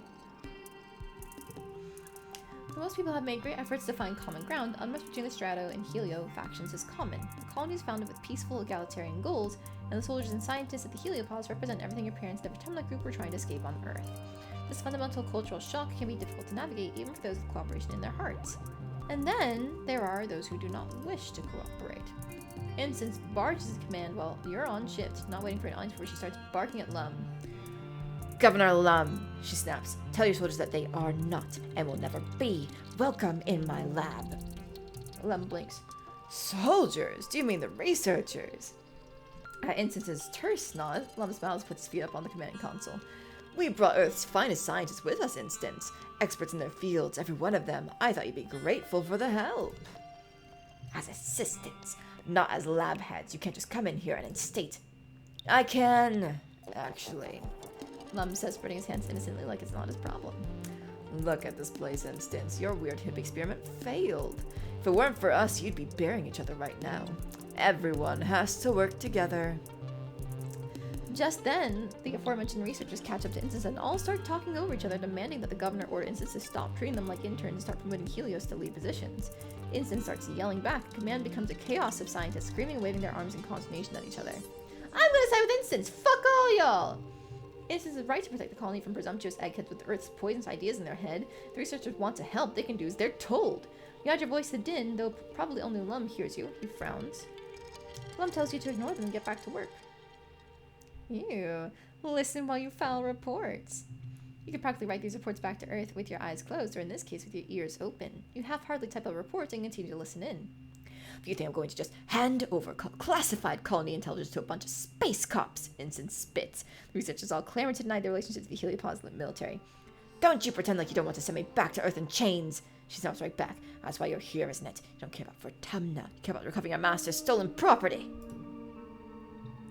Uticott, Hal, Fluorescent. You're just here to arrest us all. Instance stands ramrod straight, her face crimson with fury. Well, you're not going to get me. You're not going to get my work either. Lum steps in finally. Now, Instance, you're right. We were sent here to bring you to justice, but now we're one colony. Neither ship is leaving for Tumna again. I sent a message to Earth telling that the colony was a failure and justice has already been served. No one's coming for you. How can you know that? We haven't heard anything back from Earth since we went through the wormhole. They could be sending a new fleet of ships right now. A strange expression crosses Lum's face. I've been in contact with Earth. They told us to stand down and refocus our efforts on colonizing Vertumna.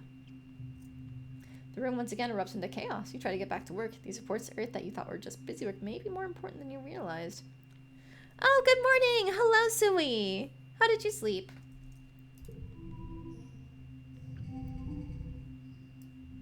Oh gosh.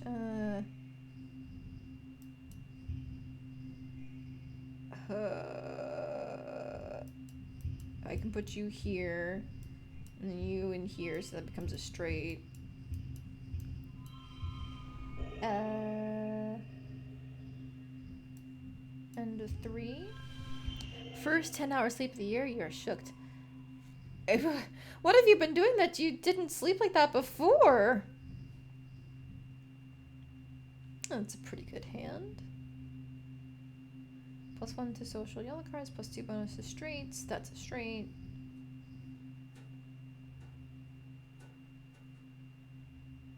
Doing this, yeah, is not as good. Neither is that. Yep. Working in video games. Fair enough. Oh, that was not the best score I could have gotten at all. Alright, whatever. It's fine. You're lying in bed, staring at the wormhole through your window when you hear a deep thump resonate through the ground. And the second one, quieter.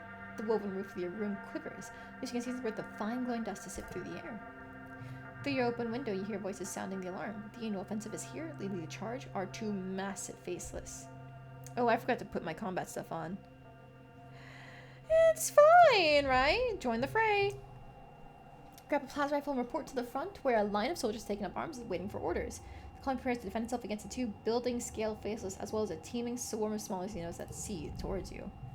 Hold steady, orders Security Chief Rhett. Keep the line. No! Governor Lum yells, running from the front gates to the front of the defensive line. He elbows Rhett out of the way and waves his arms wildly. Bring them closer! Draw them in! Rhett stops himself from shoving Lum back, but just barely, you can tell. Are you serious? We can't let them any further into the colony. We're going to fight them on our territory, Lum cries, raising his plasma rifle over his head with one hand. We have the walls. Let's use them. We'll let them come inside and pick them off one by one. We can't pick off a faceless, Rhett sputters from the sidelines. Lum smiles maniacally. You can see the gleam of his teeth from here. I have a plan. Just follow my lead. And with that, he turns and begins to run towards the approaching animals, roaring, taunts, and firing wildly into the fray to draw them close. At a loss, Rhett motions you all to fall back and let the animals approach. The air just inside the gates becomes a swirling melee of smaller xenos and plasma rifle fire, the two faces lumbering slowly behind. I'm not getting in there. Are you mad? I'm staying out of the way. Ah, ho, ho, ho. Put you in here, get a little straight, and maybe not. Oops. It's fine. I'm not playing you. Put you in there.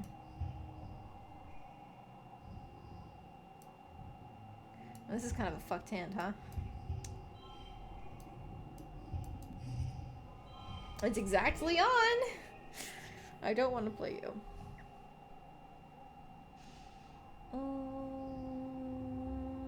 -1 stress, is that worth it? Like, it might be, actually. Okay, I don't need a perception boost anyway. You're not exactly a professional soldier, but you manage to hold your own against the Xenos, even though you still scream and retreat when something gets too close. You don't injure any humans with your plasma rifle, at least. One out of the artillery smoke wafting over the battlefield, Lum comes running.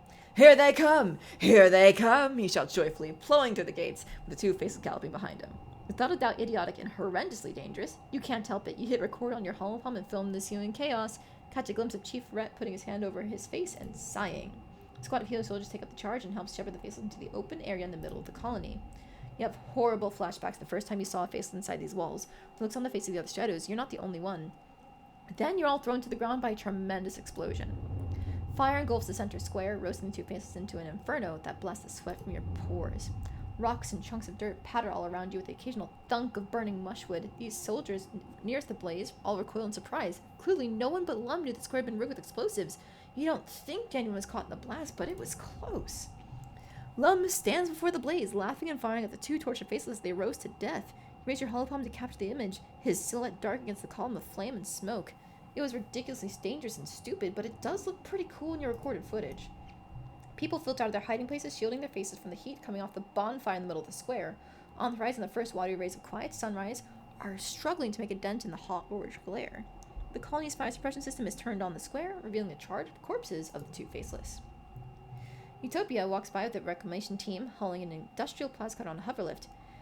Did he use the mining explosives? Mighty bold of him. Those things will blow a hole in the mountain. Or a creature, I suppose.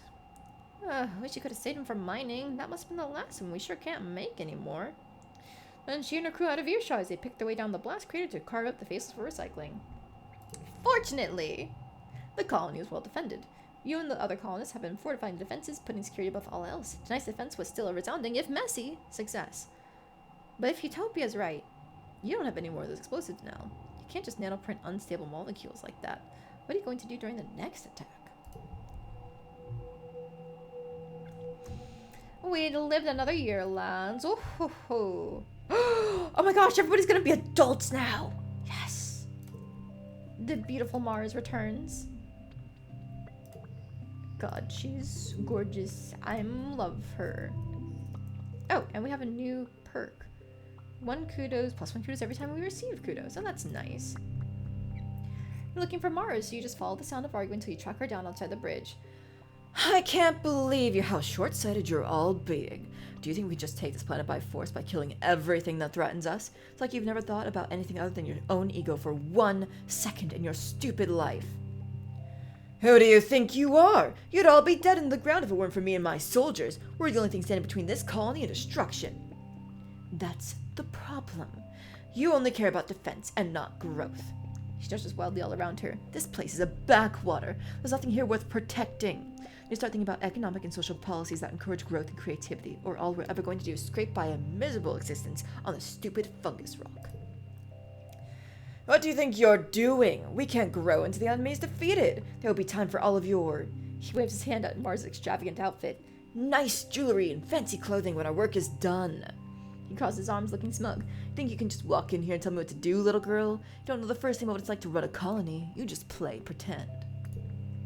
At Mars' shocked look, he continues. Yeah, I know about you and your little club. You're a rich little princess playing politics. You should go back to what you're good at. Looking pretty. Hey, that's not fair. I can handle this, Selene, Mars says, gritting her teeth.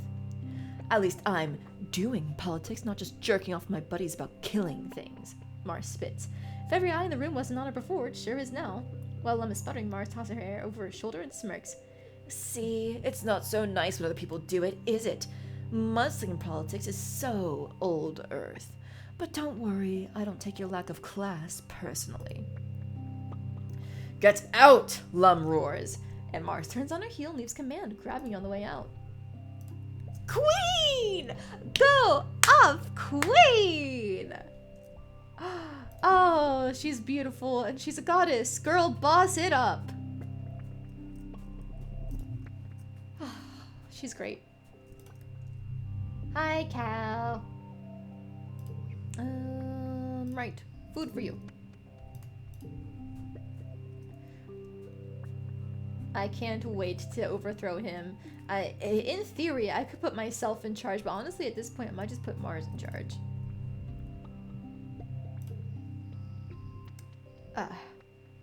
Right. I only have one route right now. Okay, tangent's at 90. But I'm gonna go exploring to this. Alright, firstly, you. Take a fucking device. I hate his time skip art. I hate that fucking chin of his. I want to just punch him in the face and break his nose. Hi, Nem. Take an egg. Okay, there's nothing over here. Tangent! You spot Tang heading behind the engineering wing and follow him to find that she's disappeared. Then you look up and see an access ladder leading to a maintenance platform by the engine turbines, long, silent, and starting to rust. Oh, wow! Wow! Tangent, you're gorgeous! Come to the platform. Tang is there lying on her back and staring at the sky. A hatch beside her leads back into engineering. That must be how she knows about this place. She doesn't acknowledge you until you're almost standing over her, your shadow fighting the overcast light. She blinks with the sluggishness of someone who's only just remembered it's a necessity. Blinks her lips before she speaks. Do they need me in there? You shake your head and Tang doesn't sigh in relief. Exactly, though her eyes slip closed again. Good. It's all too much right now, I thought. Her mouth twitches. I don't know what I thought. I don't know what I'm doing up here. Are you okay? Tang huffs a small laugh and folds her hands over her stomach. You know, I think I may be burned out. Or depressed. In Earth movies, depressed teenagers would sneak out onto the rooftops. I confess I don't think I see the appeal. Maybe it would be better if I had alcohol or cigarettes. Blanking out your mind with substances is what my mom used to do. Not me. Do you want to talk about it? Tang smiles, self-effacing, and doesn't look at you. I don't think so. Maybe. Will you sit with me? Lie down beside Tang and watch the gentle revolution of the sky for a few minutes. You can feel the caginess seep out of Tang as you lie there in silence till finally she speaks. Do you ever think about humanity? Humans are such a glorious, beautiful, yet utterly self-destructive thing. They only ever create by destroying, and in turn they hasten their own demise. Tang finally looks at you, her hollow light lighting up her cheekbones. She looks gaunt. It was the belief in human supremacy and unchecked innovation that doomed humankind on Earth. Does it seem we're going down the same path here on Vertamna? I believe we can do better here. Tang takes a deep breath and lets it all out. I think so too. I just don't know how. I don't know if any of us do. We're only human. Sometimes I wonder why we even sent humans to explore space. Given our track record, you would think perhaps an artificial intelligence would have been wiser. No ego get in the way. No questions about ethics or morality. After all, we learned in Earth history that when human colonists nearly traveled from Europe to the Americas, they nearly killed everyone who already lived there because they spread disease. I just can't help but wonder if we're doing the right thing. The hatch of the laboratory clangs open and Tang jumps. There you are, Ensign says, just her head and shoulders visible through the hatch. Have you finished recalibrating that strand sequencer yet? Tang scrambles to her feet and brushes off the seat of her pants. No, not yet. I was waiting on results from BH4316 and... Ensign clicks her tongue against her teeth and raises her hand to interrupt Tang. They're ready. I need that sequencer ready for the G4001 example, 4100 samples. Her eyes flick to you. If you're done, she adds icily. Yes, ma'am. Tang says, cowed, and slides into the hatch. After instance, as her head disappears past the roofline, you catch a fleeting expression on her face that you can't name. You good, Tangy? Are you good? You seem kind of depressed. Nomi, my beloved. Everyone's so serious all the time. Try my best to help. Even if I'm not good at soldier stuff, I can at least make things that make people smile. That's important too, right? We have enough creativity. We can make something together. Want to make something? Nomi flaps their hand in front of their face. I do, but it's so hot on this planet, don't you think? You shrug. Sure, it's different than living on a climate-controlled spaceship, but you're kind of used to it by now. Nomi snaps their fingers. Wait, we should make something to stay cool. Oh, I forgot how silly this art is. I love it. You and Nomi brainstorm such a weird and wonderful ways to stay cool. Umbrella hats, sunglasses with funny shapes, giant vats of cooling goop, but it all seems too complicated. Then just end up doodling on some of Nomi's paper and folding it to make paper fans. Sometimes the best solutions are the most simple. They smile, fanning themselves with their new Turbo Girl Hyperjet Transform van. Alright. Now I can get you more crystals. Hi, Rex. Over the years, a lot of people have started wearing a lot less clothing you remember from when you were growing up on the climate-controlled stratospheric. Definitely a lot less than the holovid you brought from Earth. Rex, though. Rex is really acclimated to run home in this hot, sultry weather. We have enough empathy to take off her shirt. Alright, let's take off road in solidarity. Yes, awu.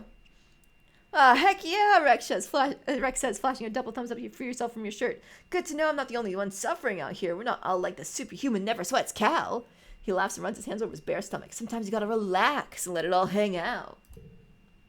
You let it all hang out with Rex for a while, letting him chat about life on the Helio and how different it is here in the colony. Really appreciate that people here just don't just expect me to be a soldier. We had civilians on the Helio, but it's kind of like they're just cooks and janitors and stuff. After graduating school, which is all like basic military training, if you want to have fun, there are only a few choices.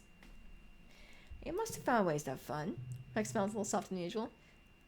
Yeah, I had Nomi. We were the misfits together. No matter what, we'll always have each other.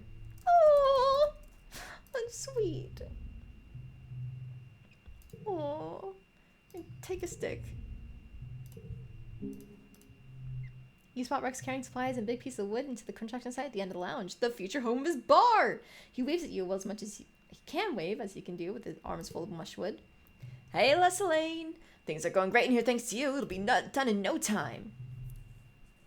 You take a look at what you can see. Rex has kept it all pretty well tarped up and hates letting people inside to peek, but you can tell it's big. Perhaps a little too big. Ambitious maybe for a first solo construction project. Rex has had a lot of help from his crew and from the whole colony. He'd have to be able to find enough wood.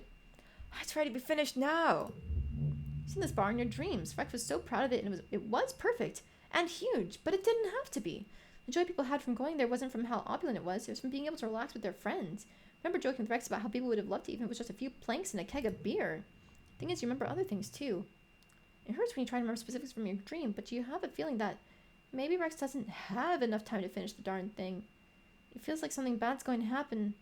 Well, we have to live life now while the living's good. You tell Rex as much, and the look of relief on his face tells you that he'd been thinking the same thing. You're right, Selene. I should stop trying to make it so perfect because it'll never get done. How about we open it next week? About a week later, Rex sent for you and a few interested members of the construction crew, as well as a very excited-looking Nomi. I think it's time to open the bar, Rex says uncharacteristically studying over his words. Thanks, Selene, for reminding me what's really important. That we have a place to party! With that, Rex flips on the house lights. The crowd gasps and blinks around in awe. There's so much to see. Maybe it's not as spectacular as it could have been if you let Rex bang away at it forever, but it's good enough. There's a stage and a dance floor and a few places for the people to lounge around the pillows, and of course, there's a bar. It's a little lightly stocked for now, but you're sure Rex's next job will be to cajole some liquor out of the stores. You're happy you convinced Rex to unveil it now. He's obviously a bit nervous that's not all quite right, but people love it anyway. Oh! Oh! Let's pour our friends a drink. The bar is topped with some kind of mushroom wine. You pour celebratory shots for Rex, knowing yourself. You feel all kinds of grown up when you clink glasses with them. Ew, it's so sour. Why did the adults drink this stuff? You and Nomi make faces and sip your shots while Rex laughs. During the day, this place will be a quiet cafe where people can gather with friends or sit and study. At night, Mara's going to lead karaoke nights, and we make sure the dance floor is always jumping. And I'll just be happy that everyone else has a good time here, Rex tells you. It's great to finally have a place purpose-built for having fun. Thank you, Selene, for all your help. We did it, lads. The bar is ready. And of course, hugs incoming! Oh my god, we can see adult Tammy! Look at her, she's so cute with her squishy cheeks. Oh, I love her. You walk past Cal in the main courtyard as you approach the lounge, and he gives you a jaunty wave. Moments later, Tammy appears at the door looking rumpled and red-faced. Interesting. Okay. Alright. They fucking... Okay. Oh, hello. Do you need something? Yell that.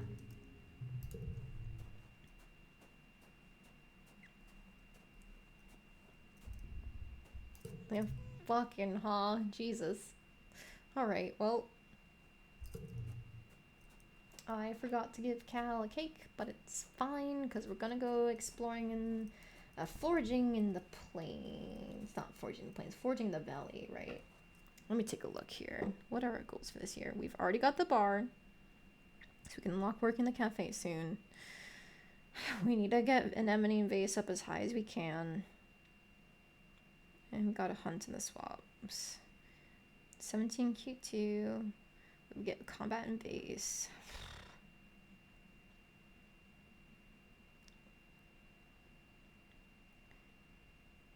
We've been giving him logs, so that's great. All you need to do is work in the living quarters till you get the unlock event. Okay. Hope it's sooner rather than later.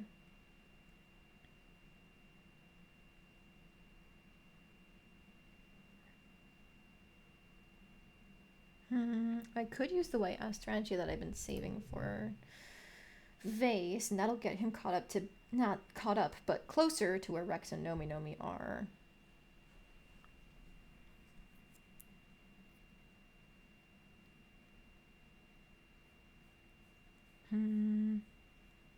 The cafe will give us empathy and creativity. I know that, and that's how that's going to get shored up. Bravery is only helped by sports ball, which is really unfortunate. And I guess random challenges from going out. Toughness and combat have been really lagging behind. Our mental stats are pretty much fine. As soon as we get to Bravery 2, exploring is going to be a lot easier. Unfortunately, I didn't get it sooner. It must be because I just haven't been doing enough of the bravery events. Not events, boosting.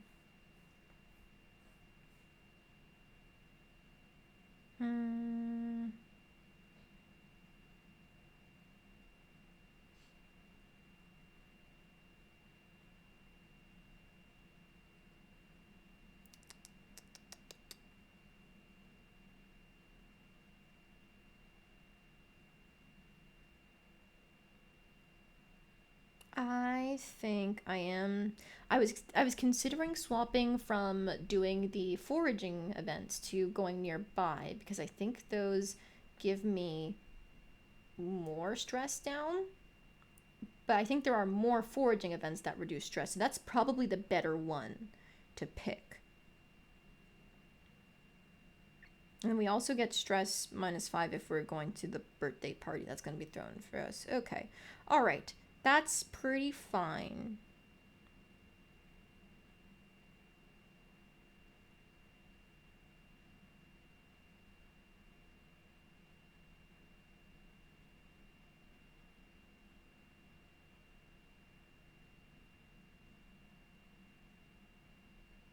Vertimnalia is this year too. We gotta do wrangling for working on vase.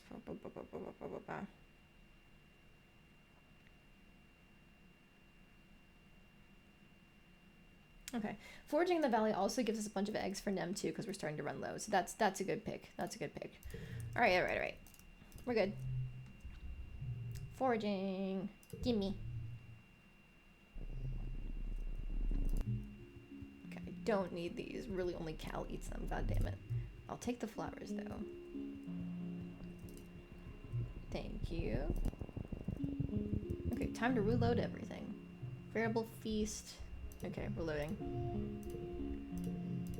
Gotta do a little bit of save scumming until we find something that actually brings our stress down. That's not one either.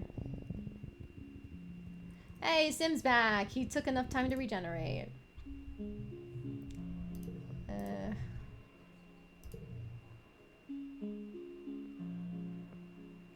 I think this might actually be one of the less stressed ones. Oh, that's a horrible place for it to be locked. Alright, sure. Okay, that's gonna fuck up every sort of hand I can play, but it's alright. It's fine, I guess.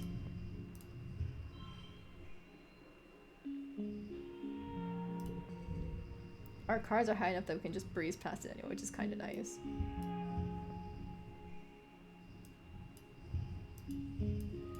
Get a matching there.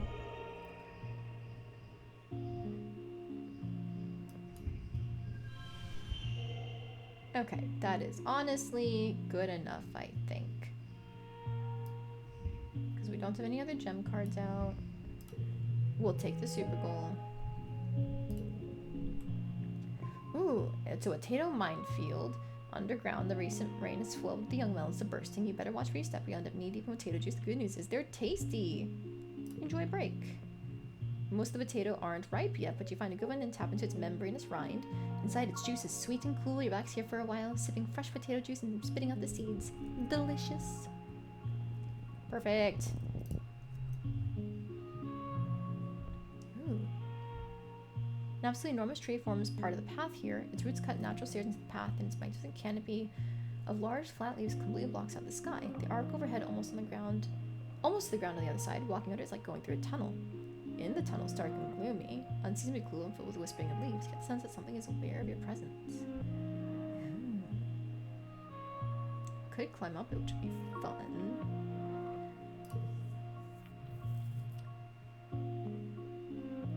Very pretty, but nothing else happens. Okay, we're just gonna load that. Hi, Sim, you're alive. You're taking a sample at the base of a tree when you feel something patter off your head and fall to the ground. It's a nut. Not strange, the species doesn't usually. You look up and your stomach lurches when you realize you've been being watched this whole time. A pair of familiar eyes peers down at you from the branches. It's Sim? He grins down at you. Well, if it isn't the little human. Have you come to visit me, Sugarbug? But I saw you die. Did you? You think I would remember that? If you did witness my death, I apologize, Sim continues. He leans down from his branch, his long hair dangling just out of reach. I imagine I didn't enjoy it much either. How can you just die and come back? It's a gardener thing, he replies dismissively. He's so casual about it. I make regular backups just in case. Backups? Surely by now you know I cannot divulge the specifics of my role here. It doesn't stop you from hinting. Sim's smile grows wider and he trills with laughter. I know! Oh, having a secret is much more gratifying than I expected it would be. I guess I'm happy you're alive. Sim sighs gratuitously. I wish everyone felt that way. One of my associates seems to feel otherwise. Are you confused? Look, he waves his hand. One of the other gardeners, noctilucent. They really don't care for you humans, I'm afraid, and their way of taking an interest in you. With a soft whoomph, Sim drops gracefully out of the tree and dusts himself off. I'd watch out for them if I were you. They're quite dangerous. Sim turns to leave, but you sputter and grab his sleeve. You can't. After all that, you deserve some answers. Real ones. He owes you that. He turns to you, one arc eyebrow raised. What is it, Selene? What do you really do here? Sim gives you a blank smile. I am a gardener. I was created to be a gardener, and I imagine I will be one until my services are no longer required. After a little confusion, Sim softens. Humanity is so concerned with purpose. It is because you were not created for one, and you spend the entirety of your short lives under the impression you need one. The concept of someone having a purpose must be seductive. He shrugs one elegant shoulder. My existence is simple. I act in the ways for which I was created. That is not an interesting answer for an individualistic species as yourselves. I am aware. Perhaps we must both accept that it may be beyond the human capacity to comprehend. Are you really, Sim? They're one and the same, Sim answers, carefully prying your hand from his clothing. I acknowledge this is difficult for you to understand. He takes a deep breath, considering his words carefully. Humans have but one short window of consciousness, which encourages you to think of yourselves as an individual point on the line of history. You are quite clearly not your parents, or your grandparents, or your unborn children. You are your own marvelous creature. He places his hand on his chest. I do not disappear when this form dies. I am eternal, in a sense. I am all who came before, and I am all who will come after. I am my own legacy. I am symbiosis. He tilts his head to the side as if listening to something and squeezes your hand. I fear I've said too much. Hope I can see you again soon and that all may be revealed to you. Alright. Can you help me calm down? That is still the same, so thank you for the less stress. I need it. Are you less stressed? Heard a float caller grazing nearby. I'm just gonna load this. We need to find the other events that reduce stress in here.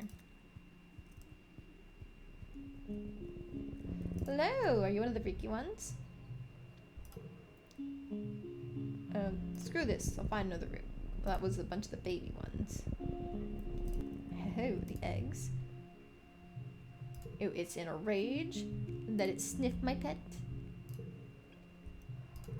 Perfect. Less stress from there. This is normally around where the blep is. Ooh, if I enjoy them without picking one, and I already have plenty. Yeah, I have plenty. This is also stressed down. Perfect. Perfect. Okay. There is sometimes one more that spawns in here. It's like a maze event thing. I don't need you. Do you?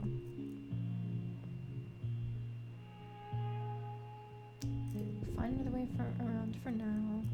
Yoink on the flower. I've already caught one before.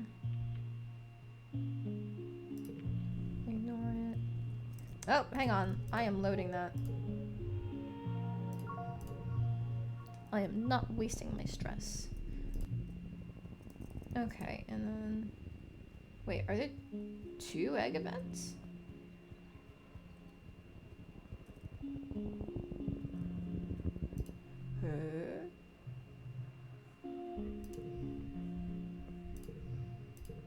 Because wasn't there another event that had the manticore egg on it? Did it spawn twice, or are there 2 of them? Hang on.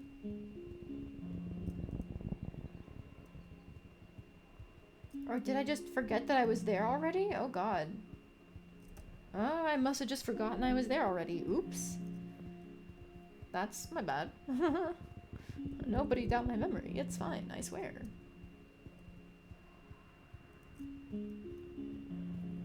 Okay, and then what is the boss event?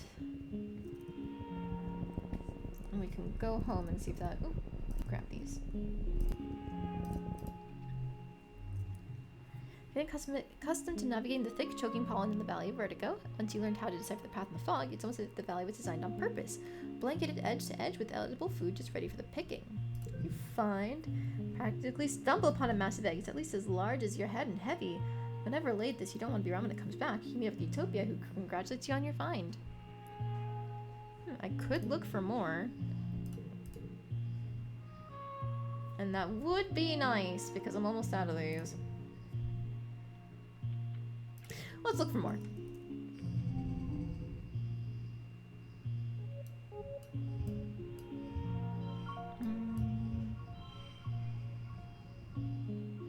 Card gets a +2. You. Darn it. Alright, that's fine. Don't need you.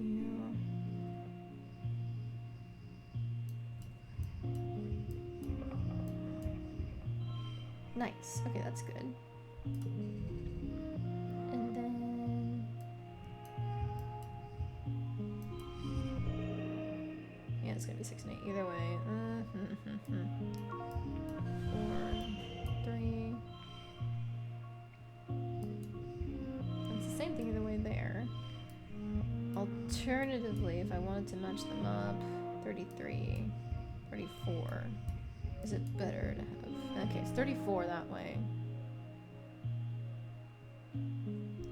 Just play it. Okay, not the best hand for sure.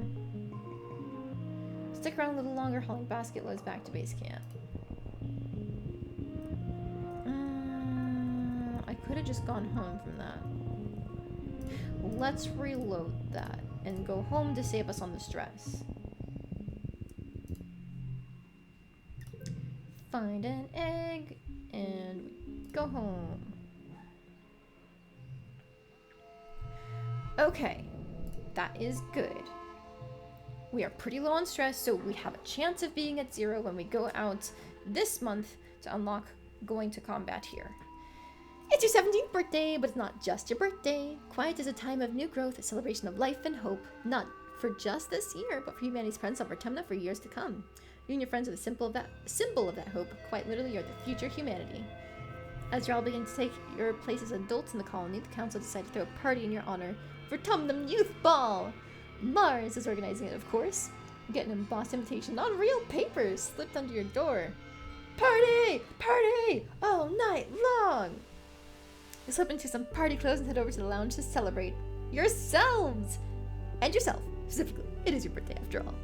Rex's bar is all decked out. Decorations look expensive. Must have taken a lot of nanoprinter creds. Your friends are transformed too. Everyone is dressed up and looking like the young adults you're becoming. You can hardly recognize some of them. Mars catches your eye and waves, her bangles jingling joyfully. She looks like a model from her holomags, every inch of her primed, painted, and perfumed. Selene, happy birthday. I'm glad you can make it. She says over the steady thrum of the music. Drinks are over there. Make your songcrest to congruence and take off your shoes. Look down at your boots and then back up at Mars skeptically. She rolls her eyes and does a little bounce. Sock-up, just like the Earth, duh. At the refreshment table, Cal is stuffing us with party food and Rex shoves 2 glasses of punch in your hands. Gotta stay hydrated, he says, pouring himself into the glass. We'll be sweating it out one way or another. Don't let them fool you. Tangent Mother's joining you. She smears a glob of something pink and meaty looking on a cracker. It's a well-documented phenomenon that people inexperienced with imbibing alcohol begin to act as if they're drunk, even if they're completely sober. I mean, of course, that I am not going to suffer any bad behavior. Rex grins as he pulls a flask out of his vest and pours a healthy addition to his glass. Who said it's gonna be an ad? Let's get a little loose! Come on, it's a party! This changes something with a fast, pounding beat. Rex throws his head back and howls. Woo! It's time to dance! I'm just gonna hang with my friends. Rex and Mars take to the dance floor, joined by Nemi and a reluctant-looking Vase. You stay behind the others to watch, still marveling how mature your friends seem tonight. They're transformed, like karate little grubs into beautiful Dorbs moths. Dish shows up late and skulks around the outside of the lounge, eventually coming to pick at the food on the table. Keeps his distance from Tangent. As the dancing wears on, Tammy comes out with a great big tray of appetizers. Cute little bite-sized things of strange colored paste and fancy garnishes. So grown up! It's a good thing you didn't go dance. You'd have missed this. Nomi, who's playing DJ the Conjurance, spins up something a lot slower, more romantic. Grab a partner and pull them in close, or whatever distance you both feel comfortable with. Everyone giggles awkwardly and shuffles around, feeling the intangible friction of teenage politics. Who dances with whom? Who makes the first move? Ugh! We have so many choices. Okay, Cal and Tammy are dating. I am not breaking them up. No, no, no, no, no, no, no. This is technically, I think, where Anemone and Vase become a thing. I've got to speed run getting Anemone to 90 so she breaks up with him sooner. We could dance with this.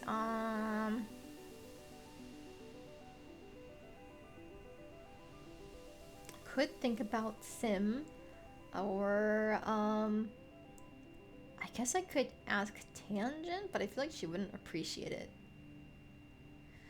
Let's get an audience with Mars. I'm sure she's dancing with everyone, but let's try it. Mars strikes a pose as you approach, demanding with her body language that you take her hand and bow deeply before dancing with her. It feels a little silly, but Mars is something of a princess. She twirls you around the dance floor as if every inch of it is her domain and you her courtier. It's exhilarating. You two are at the talk of the dance floor for sure. You narrowly avoid bumping into Nemi and Vase, who have stopped dancing and skipped directly to sucking phase.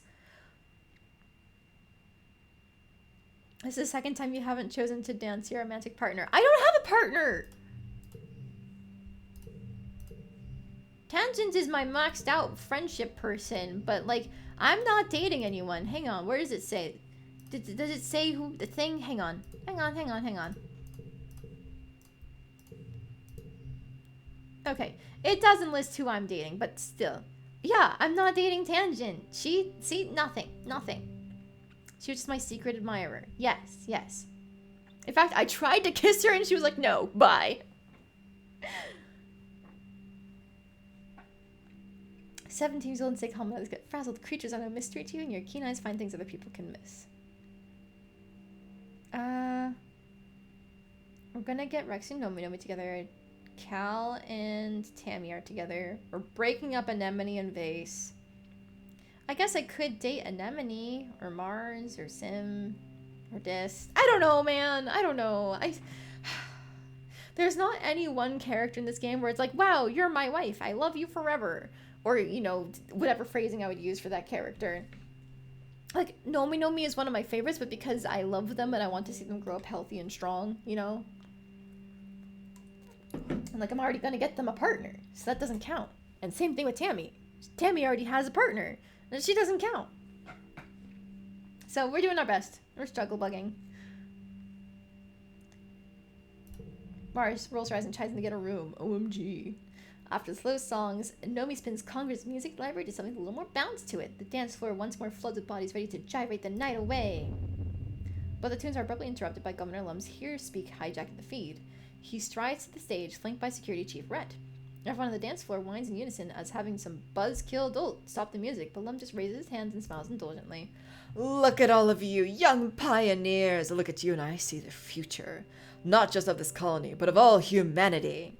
You catch a few people rolling their eyes. You've heard this before. Right here, good man, a real good man, really, the best of the colony. Shared this poem from a great Earth poet. Now, I'm not one for poetry myself, but damn if it's not something I want to share with you kids tonight on the eve of something really big. Chris Stoughton reads from his holopalm. We cannot tarry here. We must bear the brunt of danger. We, the youthful, sinewy races, all the rest on us depend. Down the edges, through the passes, up the mountains steep, conquering, holding, daring, venturing as we go the unknown ways. Pioneers, oh pioneers. We primeval forest felling, we the river stemming, vexing we and piercing deep the minds within. We the surface broad surveying, we the virgin soil upheaving. Pioneers, oh pioneers. This is bullshit. Rhett looks a little pained, but Lum continues. What do you think that poem means, kids? Doesn't mean we should sit here in the colony, politely waiting for this planet to make a space for us. No, it means we need to get out there. We need to grab Rotumna by the balls and make it respect us. Points you specifically. I need you, the next generation, to lead the charge. This is your planet, and you're old enough now to defend it. I'm asking all eligible fighters to join squads massing at the expeditions, to get out there and attack those monsters where they live. We're taking the fight to them. No more hiding behind our walls. Lum and Rhett leave and the music spins back up again, but only a few die-hard partygoers still want to dance. Everyone else has broken into small groups to discuss the announcement. You are angry. Fuck the police. All my homies hate the police. This is bullshit. Cal exclaims, causing a few heads to turn. Not even going to try to figure out why the animals are attacking us. They're just going to kill, kill, kill. Aren't we supposed to be better than that? Dis clearly agrees, though much more quietly. They don't even know what's out there. They have no idea what they're up against. The party fizzles out as everyone drifts away from the lounge. You return to find your parents have stayed up to make sure your home's safe. They've never done that before. You've always been told the colony was safe. Now, you see the grim expressions and you know that time is over.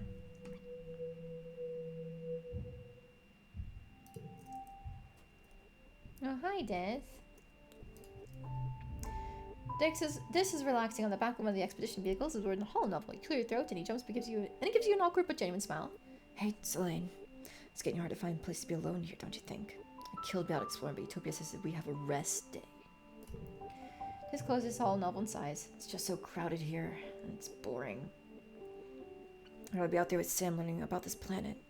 He's so interesting. I could talk to him forever, you know. I could really connect. Have you gotten much out of him? Yeah. Oh, I mean, sort of. He still says there's stuff I'm not supposed to know yet, but I figured out a lot on my own. The biggest thing is that the planet is basically all connected like a fungal network that's so old and complex that it's practically a computer. And not just the mushrooms, the trees, the animals, even the rocks and the water. He didn't want me to know that one, but I guessed it. Remember how your dad got sick every year from the pollen and it was actually fungal spores?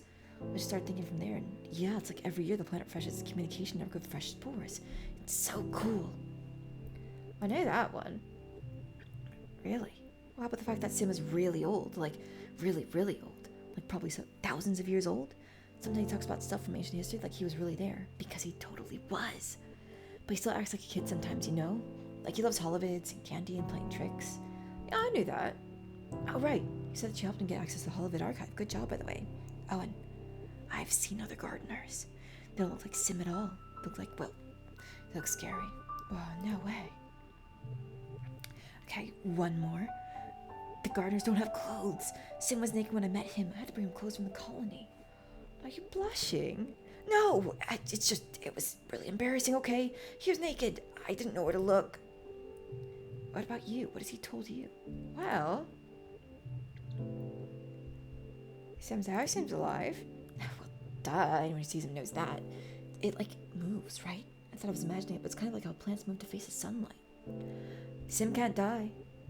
You tell this about how you've seen Sim die when they come back later in a different body. Dis listens intently.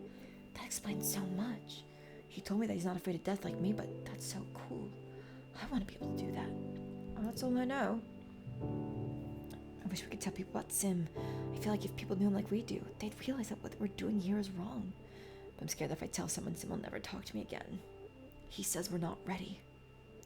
Can't tell anyone what we know. I know. I don't want to mess up whatever plan they have. I just want to help, though, you know? I know. Dis nods and turns away, done with the conversation. Alright. We are at 21 stress, which is pretty good. Did I already give you something this month? Year. Season. There we go. Yes, I did. I already know I did the rest of you. Oh, Tammy! Tammy beams when she sees you like there's nothing better in the world than the side of your face. Oh, she's still giving us birthday presents. Oh. Even when she's an adult. That's so sweet. Oh, hey, the description of it changed. You take a bite, the cake is light and flavorful and drenched in sugar bug syrup. Delicious. Thanks to Helios and hydroponics and the help of some native flora and fauna, Tammy's cooking ability has come a long way from dressing up soy rations. Oh. She's so sweet. Tammy, you are an angel. Whoa, from getting to tell him more about Sim, this is now our highest friendship person. And I didn't even dance with him this time. Oh, Nem, you're so far behind. I'm so sorry, girl. I just kept forgetting your birthday. I have eggs now.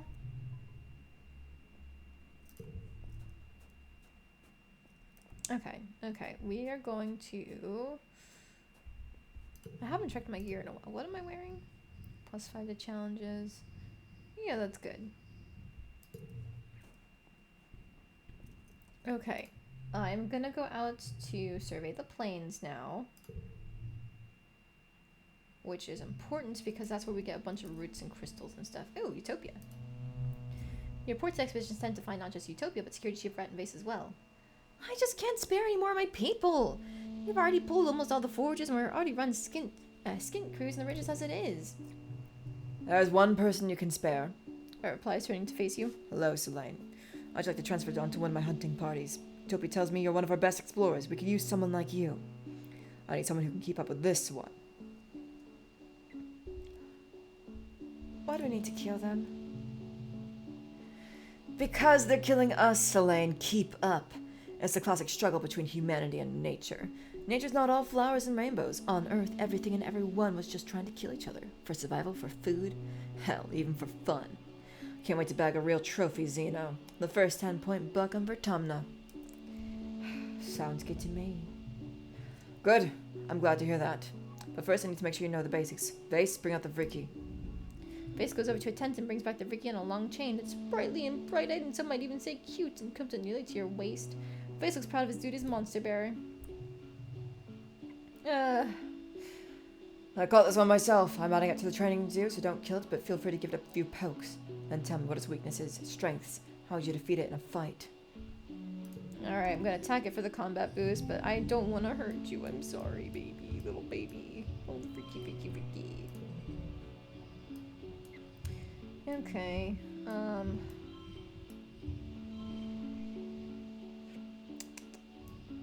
can get a pair bonus there. And then... yeah, sure. +1 to physical challenges, match these all together. And a straight bonus there. Woohoo! A super goal. Nice. We're playing that then.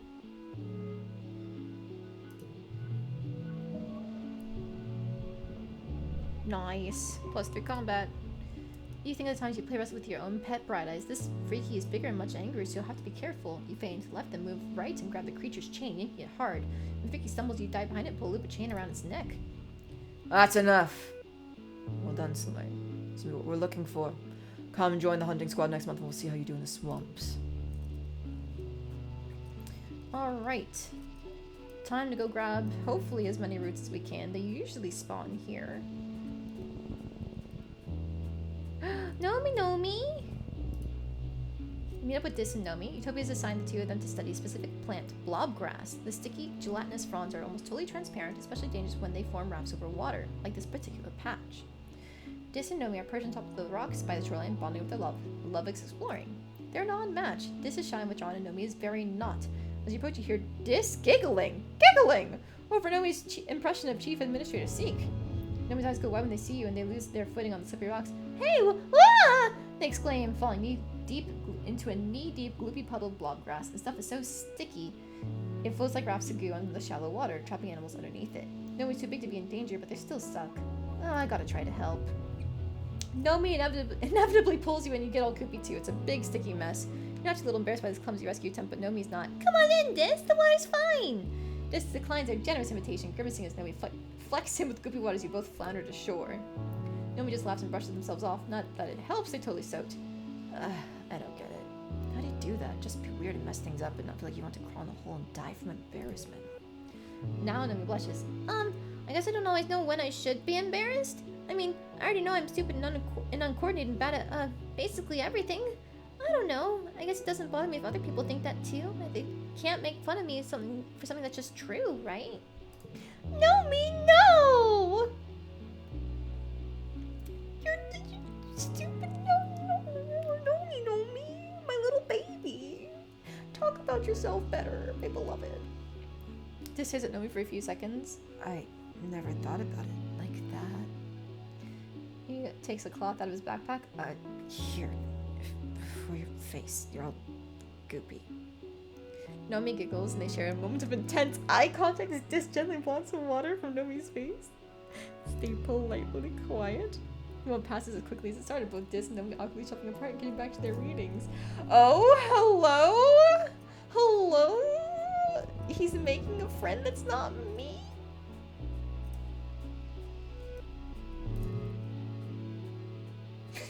They're great. Why? Oh, hi. Hi, Sim. Could you help me? Calm down, please, and thank you. There is one thing I can do here where I can meditate and reduce my stress. And then the end event here is sometimes a stress reduction event too, but I have to find where that event is. Oh, hey! I found it. So then all I need to do now is grab my collectibles. No roots. It's been a bunch of crystal clusters. Normally I would love those, but I haven't actually had to redraw my hands most of the time. And I have plenty. I almost walked past one. I have plenty for Nomi Nomi and Mars. But the twins, I am running out of gifts for them. Okay, well, there's this at least. I wonder if they like anything else other than roots. I know with this, he also likes the strange devices, but I need to save those for Vase. Tangent, I just figured out roots. Maybe I can try the crystals for her. At the very least, they're so far ahead, it doesn't matter if I only give them a +1 anymore. Okay, that's a good thing to reason to myself. Careful to pick yellow flower. Okay. If I do one more event... Firstly, let's double check to see which one this is. If it's a stress reduction one or not.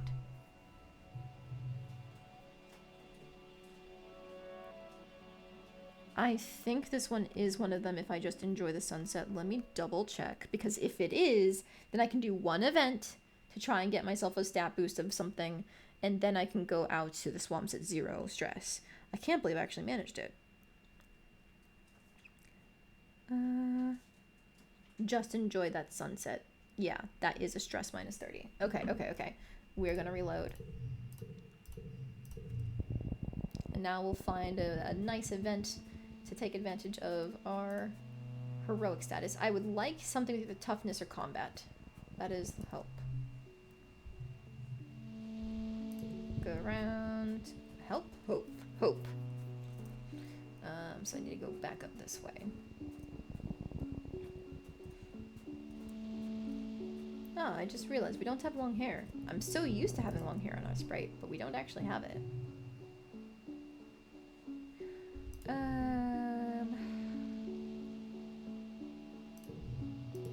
Loading that, because I think just trying to find something else wastes the stress. Okay.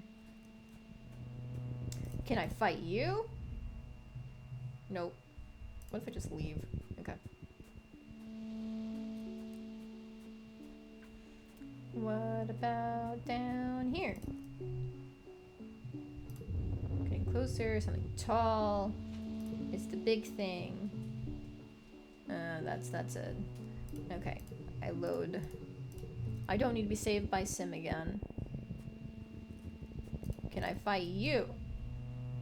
Ooh, it's a bravery challenge. Never mind. I'll take the bravery boost. Ooh, that's a nice card to be locked. Thank you very much for that.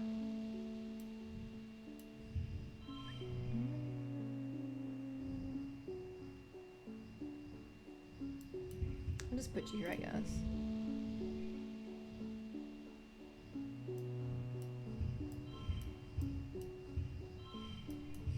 That's a straight there, and then a pair bonus. Excellent. 5, 5, 5. Put you here, actually.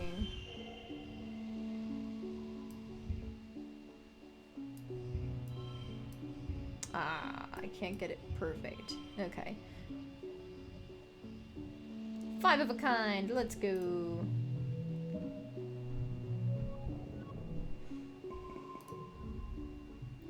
Creature pounds past you. It's powerful, still like gorilla arms smashing the ground. Doesn't even seem to see you. It goes around you without even looking at you.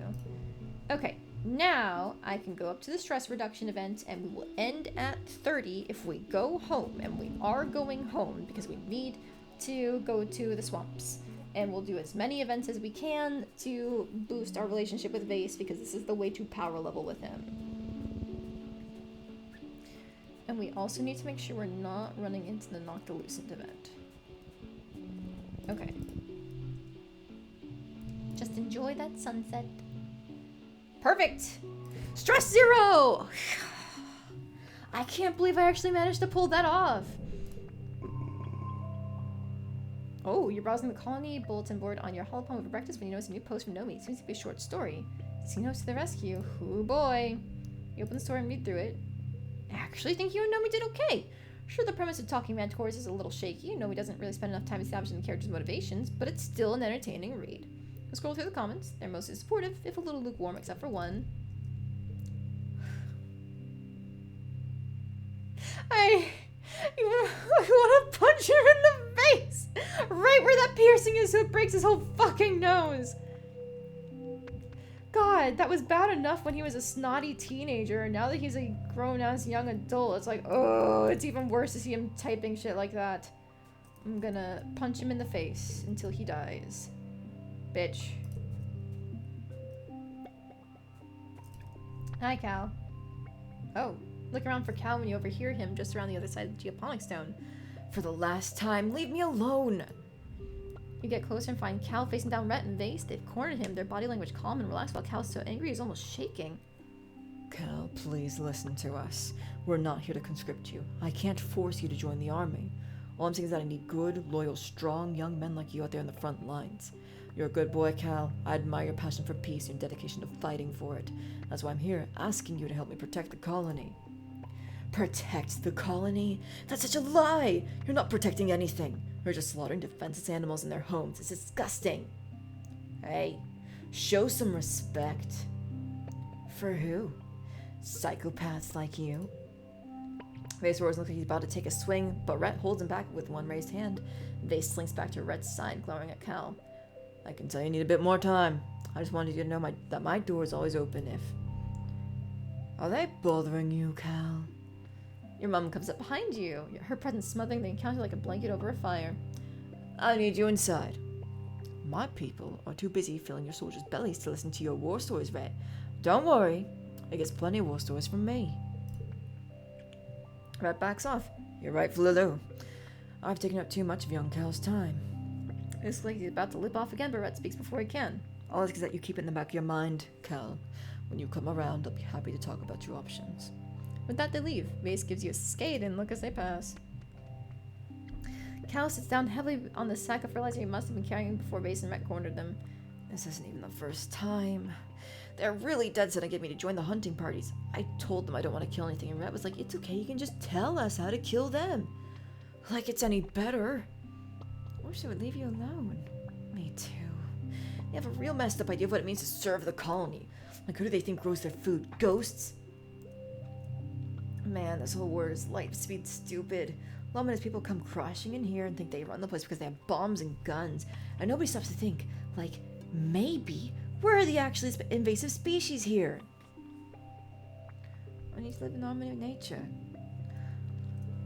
I'm glad you agree. I just feel like we just showed up and plopped ourselves right in the middle of the food web.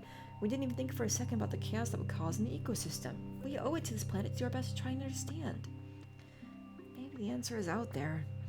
You go on expeditions a lot, right? Can you keep an eye out for, like, the answer to everything? Cal's shoulders slump in a sigh and he pushes himself to his feet. I wish I could talk about this stuff with Anemone. He says, slinging the sack of fertilizer over his broad shoulders again. You can see why Rhett wanted to get in the defense force so badly. I miss her. I miss that we used to be so close when we were kids. But she's gone all human supremacist now, and I just can't stomach that, you know?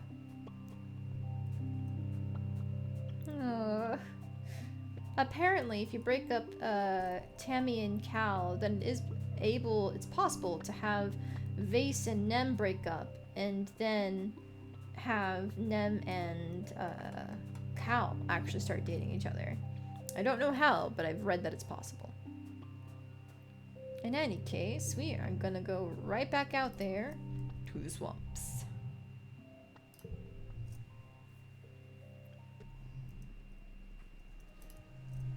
You look down at the drone rifle in your hands. This is the big leagues. Finally, you're going to get out there and take the fight to the enemy. No messing around out there. These animals are dangerous. They want to kill you, probably as much as you want to kill them. Your job is to get to them first. Utopia sighs.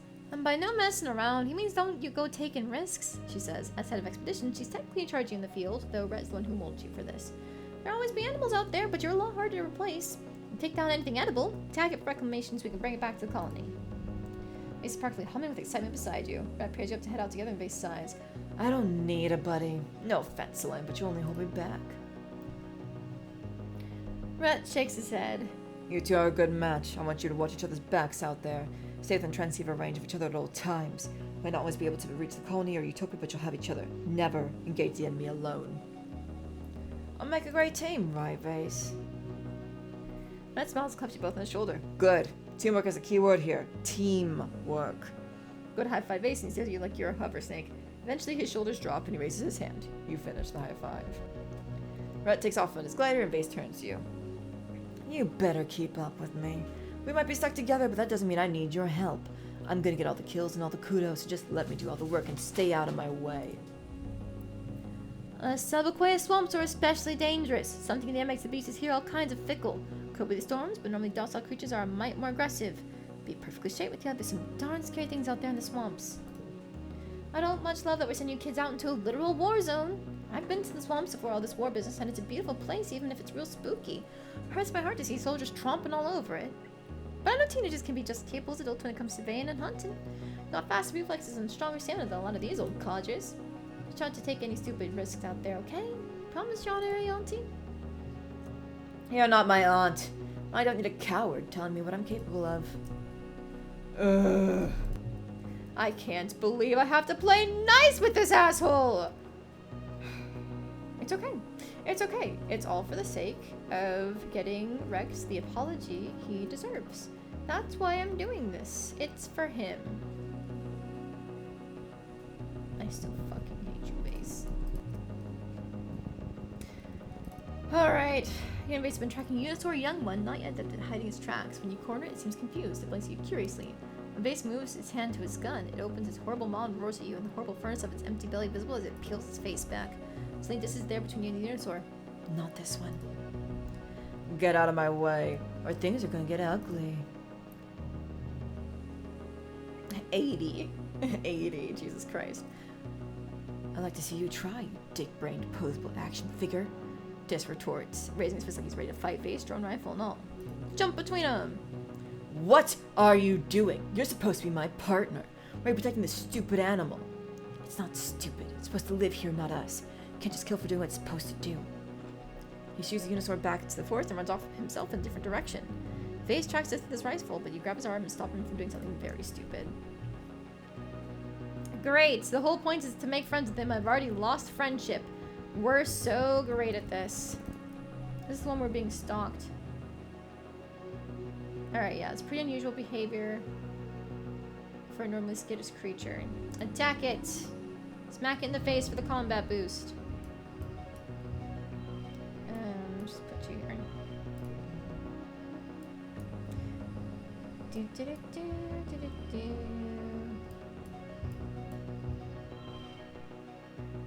Okay, 3 of a kind there. Or actually... play that. It's not as bad of a hand as I think it might be. 6. Do I have anything that can be a 5? Not really.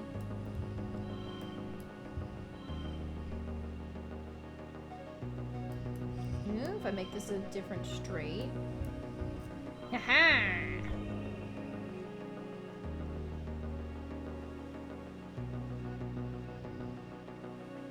First collectible use is free, but I fuck up my straight if I do it on you, huh? I think I might just have to leave it as is. I would really like a super goal. Well, hang on. I can just bump you up, in theory. No, I can't. Well, hang on.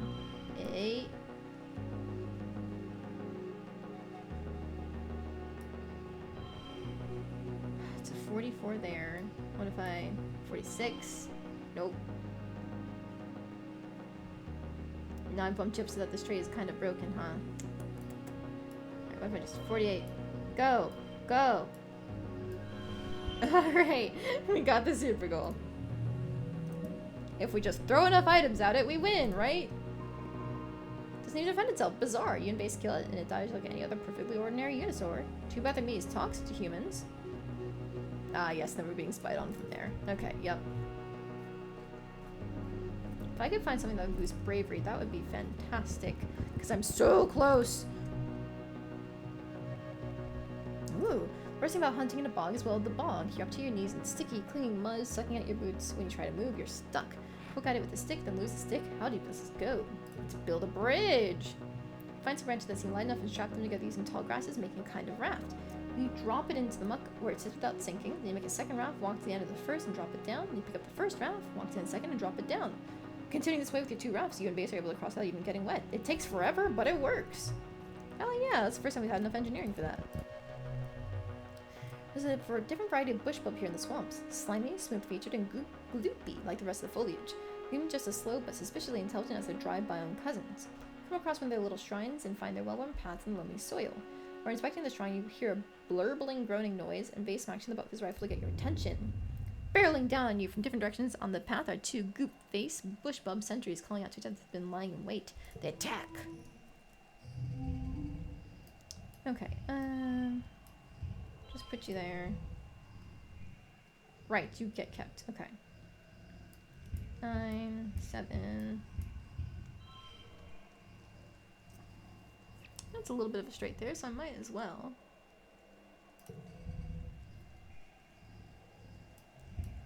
Put you here.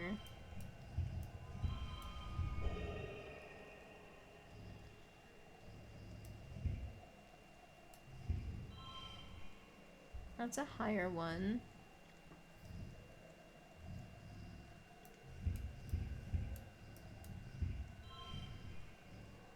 $33. 36. Haha! Okay, nice. 39! Haha! We did it, lads. Best hand, let's go. You kill one and the other runs off. Well, sort of. You never see an animal move quite like this, like an ambulatory sack of oatmeal. Analyze the corpse. May size you kneel down and take a closer look at the goopy bush bulb. This must be some species of bush bulb that doesn't appear on your Hall Pump's bestiary. Its rock-like skin is much thinner and slimy, and its branches don't look like they've ever even had leaves on them. You cut it open, its organs just don't make sense. They're just jumbled and they're willy-nilly. You can't even figure out how this creature would digest food. Maybe it's a genetic abomination, but there were 2 of them. We're almost at our second combat perk. That's nice. We are getting alarmingly high on stress, though, because I don't have the second bravery perk yet. Ugh. Oh, you are noctilucent. I should not be doing the thing.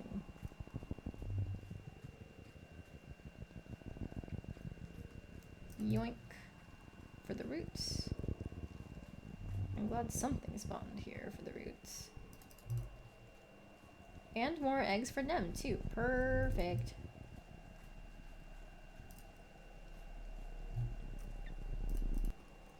And more of these random bubble fruit. Okay, what are you going to be? There's something suspiciously regular about this clearing, something that doesn't feel natural. There's something here, I can feel it. We're not leaving till we figure it out. Don't even think about dragging me down like you always do. Fine, if that's how he wants to play this. You split up and walk to the opposite sides of the strange clearing to investigate. The muck sand is so even here, like it was smoothed by a giant spatula, vibrated from below to settle perfectly level. Trying to see if Vase has any ideas, but where did he go? You jog over to where you last saw him, discover that the ground drops away here to reveal a perfectly person-sized hole. Vase's backpack lies nearby. He must be inside. Call down to him and hear the distorted echo of his voice call back to you. He's found something. You crawl in after him. The tunnel drops steeply and is longer and more narrow than you're quite honestly comfortable with. You relieve when you finally pull yourself to a large cavern. Vase helps you to your feet with a haunted expression. You rise to see, floating in a huge vat of glowing water, is a faceless. The vat, like a specimen jar, but massive, is walled on all sides by organic-looking crystal growth, some transparent so you can see the abomination growing inside. The water inside undulates gently, throwing patterns of light on the cavern ceiling. Lights blink on control panels recessed into the walls nearby. What the hell is this place? Is that thing alive? Did someone make it? As he steps closer, the faceless inside the vat turns to perceive you. Its tentacles press against the transparent crystal glass, sensing you.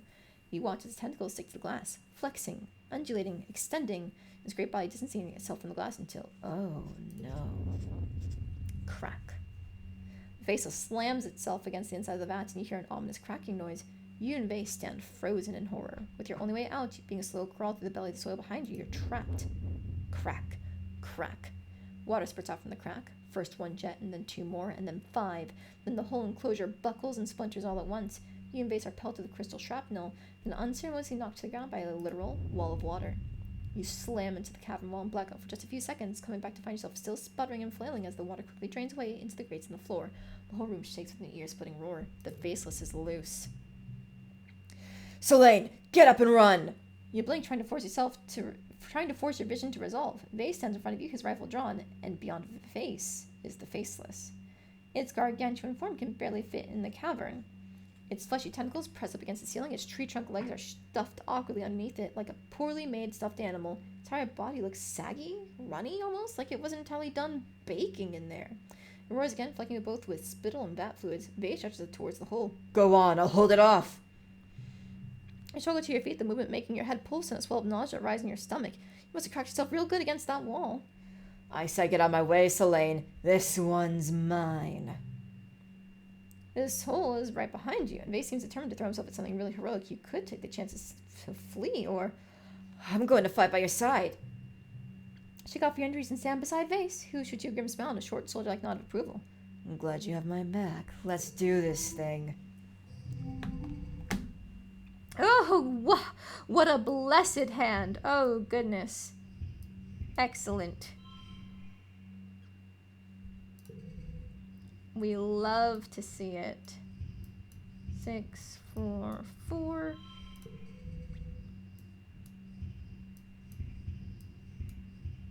Okay.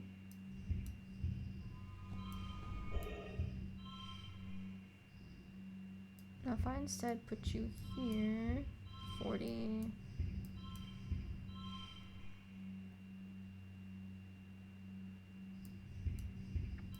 No, if I play you, I lose kudos. Actually, but this is better. Nice. Okay. Wait. 45. Throw a log at you. Haha! Super goal, thank you. Now that gets me my combat perk, I think. Wasn't even close to the best hand, but it's fine. Oh no, I'm like 2 away. Okay. This Faceless is, well, a juvenile. That doesn't seem to be the right word, but it's unfinished, and it shows in its stamina and over lack of ferocity. You and Vase split up and kite it between you, eventually managing to throw enough drone bullets in it that it falls to the ground, an unfathomably large mountain of misshapen flesh. You stare at it in shock. The destruction of the colony is so close to your memories that you can't help but feel a sense of dream even just looking at the corpse of a Faceless. Even Vase is too surprised to gloat. Your motion coming down the tunnel from behind you, you raise your drone rifle again. Security Chief Rhett, Utopia, and a medic team emerge from the tunnel, and you lower your rifle in relief. He looks around the facility while Utopia takes one look at the Faceless and pulls you into a hug. Oh, you doing okay, sweets? Your eyes were looking pretty scary there, and we came to give you some backup. It looks like you did just fine yourselves. Oh, look at the thing! This is an incredible find, Rhett says, looking around in amazement. The facility is very, very old, so ancient that some of the equipment is buried on stalagmites, but obviously parts of it are still in use. We knew there were alien ruins on Potemkin that were still powered, but this one is functional. It's like an active cloning facility. Vase picks his way carefully on the massive body of fallen Faceless. Yeah, this is where they're coming from, all right. Thanks for the rest of the ancient facility. At the far end is a ramp up to a gigantic door, presumably the exit the Faceless would use. There are more rows of cloning tanks of various sizes and states of collapse. The abomination trashed them in its death throes, and the blinking lights are all off now. Even the water in them is beginning to lose its glow. One thing see what might eventually grow into another Faceless. You sweep your flashlight over its lumpy, misshapen form, like an embryo, but as big as a person. Utopia calls in a team of surveyors to document everything, the Rhett's explosive all throughout the place. When you return to the surface, he detonates them. You watch the strange plane swell, then slump inwards, forming a depression that'll probably, in time, be a lake. Rhett pulls you aside and puts a heavy hand on your shoulder. Good work. Who knows how many lives you saved today. But listen, we aren't going to talk about this place. Not yet. We suspect this alien tech has just been running on autopilot since the creators left millennia ago. But even so, not everyone is ready to hear about this. Not in agreement. Good kid.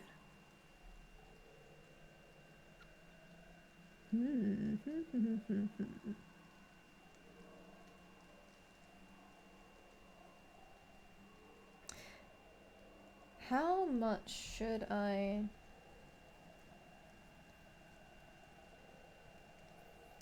Because if we wait, I have stress 54. Let's keep exploring. I will do one more event to try and hope for like a combat or bravery boost, and we'll see what we get. What about you? Find another way around. I don't want to do that one.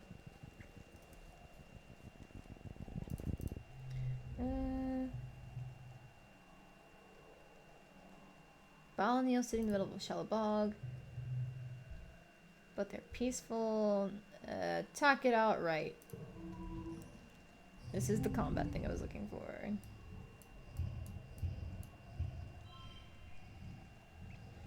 Okay, just throw you out there.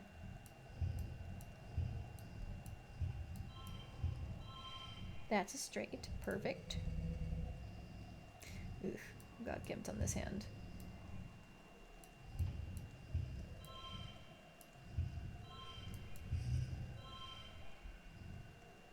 Straight and another straight.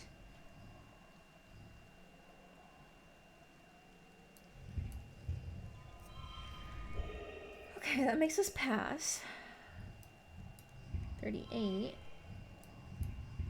39.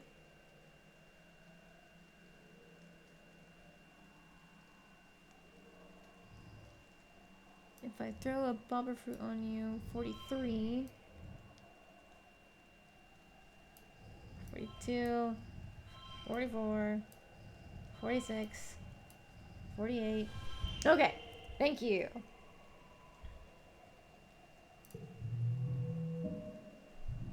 I've been running through a little too many of these, it's fine.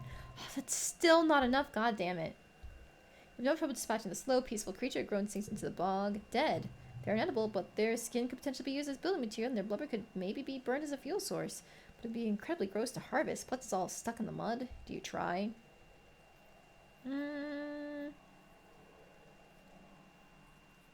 Let's harvest it. Oh, that was not... Okay. Less than killing an animal without using his body for something, which is more easily said than done. Basically, to do it alone, saying he has more important work to do elsewhere. 5 hours later, you're exhausted and covered head to toe in mud and toxic balneal blubber. The smell is unbelievable.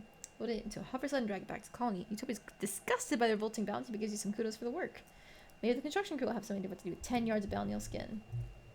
Okay, that is way more stress than I intended. Oops. Oops. Okay. We're probably gonna have to rest, but it's okay. Let's go home.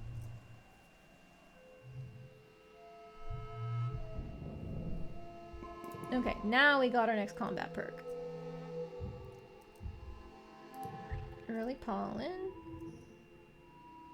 Extra card draw. Oh, so it's the final one that gives us upgrading cards at the barracks. Okay, that's unfortunate, but it's fine. You know what? Fuck it. Just start giving people crystals like crazy. Cal, I'm gonna save giving him a present for stress management by giving him cake. That's important. Mars. Take a crystal because you like these. Nami, you're also gonna take a crystal. Tammy. Tama's conflicted today. She anxiously twists her hands in her shawl as she speaks. I think if I have a baby, I want it to be from Vertumna. Do you know what I mean? I've just been thinking about it. I can't imagine traders, you know. She says and ducks her head and smiles quickly out the window towards the geoponics domes. Not when there are people I love here.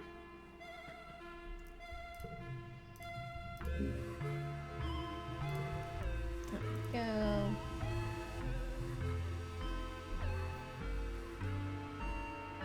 Right, we're saving him for stress management.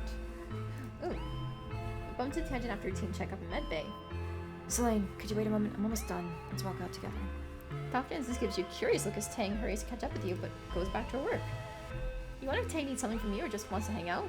Maybe she has less time for her friends, preferring to work late at the lab. Maybe she's lonely. Nice weather we're having. Tang says as you walk outside. You look around. It seems pretty normal for the season.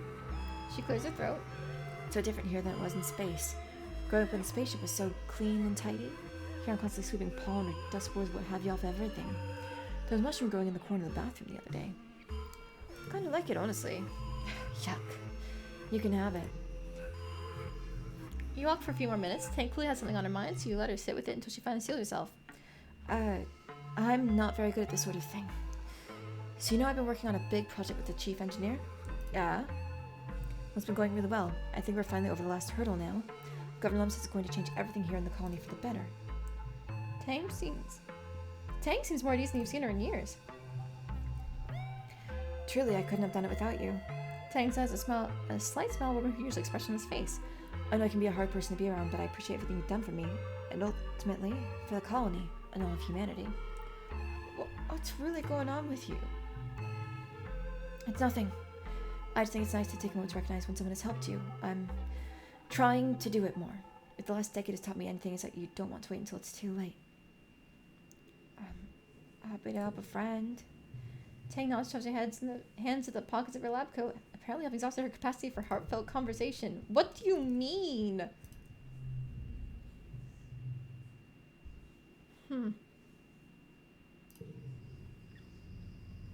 Take some roots. And where's num?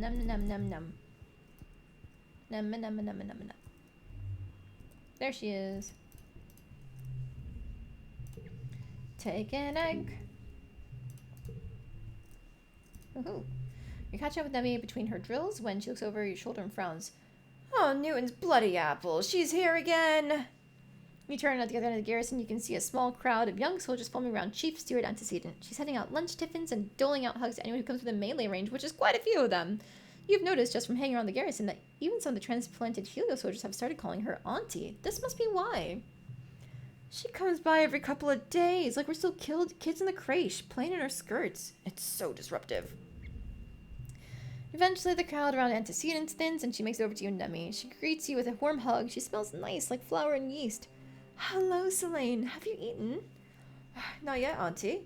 She smiles fondly and hands you a tiffin, still warm. It's important to keep your strength up, love, she says, and pats you on the cheek. Antecedent turns to Nemi. You can almost feel the temperature in the room drop several degrees as Nemi stonily stares down her mother. Antecedent's smile grows thin, and she clutches the handles of her basket. How about you, Annie? Have you eaten? Do you need? Nemi scowls and crosses her arms. I'm fine. Just like I was yesterday and last week. I don't need you to manage me. If you're sure. It's a mother's job to worry, Annie. She reaches out to lay her hand on Nemi's scaly cheek, but Nemi jerks backward and slaps her hand away. Oh yeah? You just sit around and worry? Must be nice. Bet you'd like it if that was all I did too, huh? If I quit being a soldier and spent all day cuddling babies and wiping noses and fixing clothes like you did? Nice and safe in the creche forever? Nemi, but she's your mom. Nemi turns her frightening scowl on you. Stay out of this, Selene. I've never thought that, Annie. I worry because I love you and I always will. I'm just doing what I can to keep you safe. Love doesn't keep anyone safe, Nemi exclaims, raising her voice enough that some of the soldiers turn their heads to watch. Her thunderous expression convinces most of them to go back to their business. Nemi clenches her fists. Love didn't keep Com safe, did it? There's no amount of love or worry on this whole stupid planet that can do that, so you should just stop, okay? Stop or do something actually useful. I'm never gonna be like you. I'm gonna fight. Oh, no. Vase peels off from his unit, jogs over to stand beside Nemi. You okay, babe? He asks, putting his hand on Nemi's shoulder. She covers it with her own and angles her body towards him. Yeah, everything's just galactic. My mom was just about to tell me again how much she wishes I would give up being a soldier so I can pop out babies and be safe. Antecedent sputters, trying to explain herself, but Vase beats her to it. Anemone's an exemplary soldier, Chief Steward. I know it's hard for Mother to accept, but we're all much safer for her service to the colony. Puts one finger under Nemi's chin, talking directly to her. And remember, Nemi, that we exist to protect people like your mother, to preserve the bond between parents and their children. If the stars align, one day we won't lose any more sons. A soft O escapes Antecedent as she blots her eyes. Oh, you are one of the good ones, aren't you? She says, clearly trying not to cry. Just walking the footsteps of the good men and women who served before me, ma'am. We couldn't do it without you keeping the hearth lit for us. Speaking of, I'll take lunch if you have any left. Antecedent laughs, gives him a tiffin from her basket, then goes up on her toes to give him a quick hug. Over her shoulder, Vase shoots a cheeky wink at Nemi, who rolls her eyes and snorts. Ugh. Vase is in the garrison lounge, taking up a whole table with his schoolwork. The way he acts like he emerged from the womb armed to the teeth. It's a little jarring to see him doing something as pedestrian as homework. He sees you and waves you over. Selene, you care about this Xeno shit. Can you help me with this? Of course, Vase. Vase flips the screen of his hollow to face you and you look over his homework. Oh, yes, the questions are a little advanced, but you've learned so much through independent study that's no trouble. You go over the first few questions with him and Vase listens attentively, nodding, asking intelligent questions. When he flips back to his worksheet, though, you can see he's already finished most of his homework perfectly. Was he testing you? Apparently, Vase knows a lot more about xenobiology than he's letting on. He snickers at your shocked expression. Oh, you think I'm an idiot who only knows how to hit things? Not knowing anything about the enemy is the best way to get yourself killed out there. I just wanted to see if you would help. You don't have to lie to get my attention. Oh yeah, it worked though. You know, I actually thought the xenobiology bullshit was going to be hard. First thing I did when I found out I had to take xenobiology was go to that hippie Cal, to see if he could work out a deal. You know, just my homework, I get to the guys to lay off bugging about how he's a prissy little shit, that kind of thing. Gotta hand it to the guy, he can get loud when he's angry. He said we're a bunch of violent, thoughtless thugs, and he hates us and everything we stand for. Can you believe it? He wouldn't be able to waste his time buggering folk cows, whatever the hell he gets up to in geopolitics, if it weren't for the soldiers protecting his stupid ass. He can be king shit in Null Hill if he wants to be. I don't need anyone's help. Alright, take your fucking device. Ugh. No, did I give you something yet?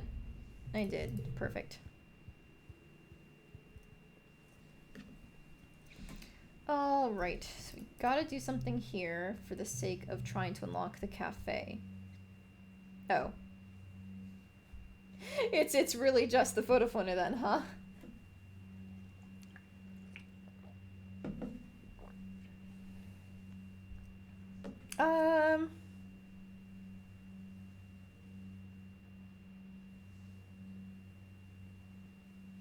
I guess I could just relax in the lounge. That's an option. No, we know me and Rex.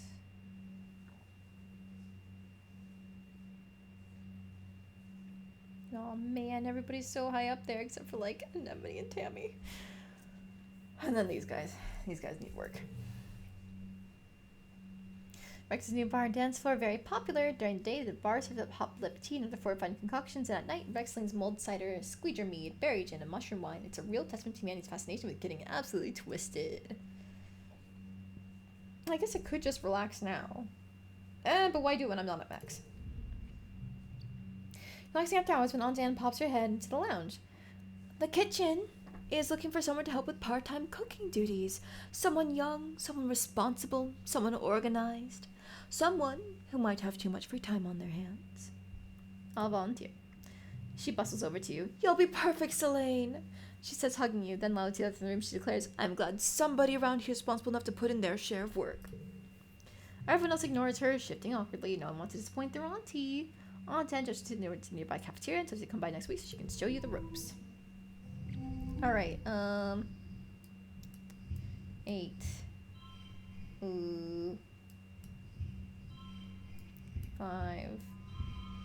4.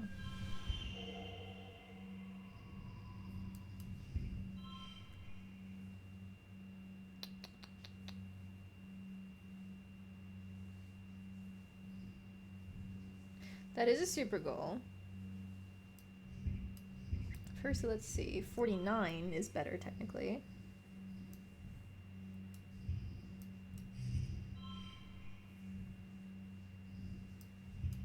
$52 there.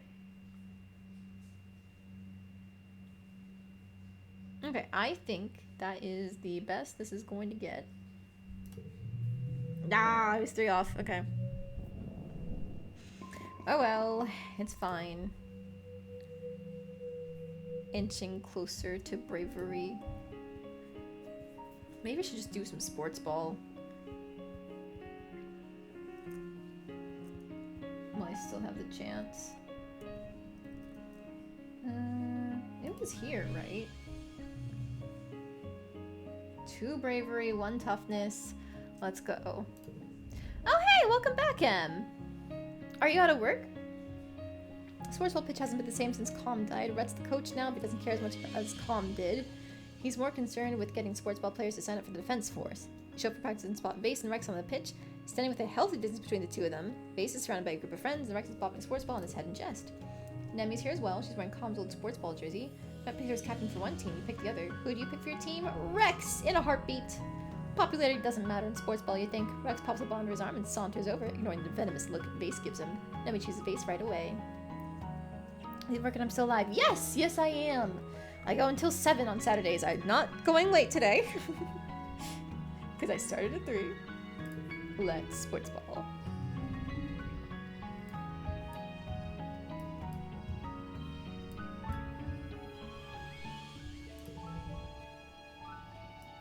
It's a good thing that you don't seem to have to work a closing shift. I hated doing that when I was in retail.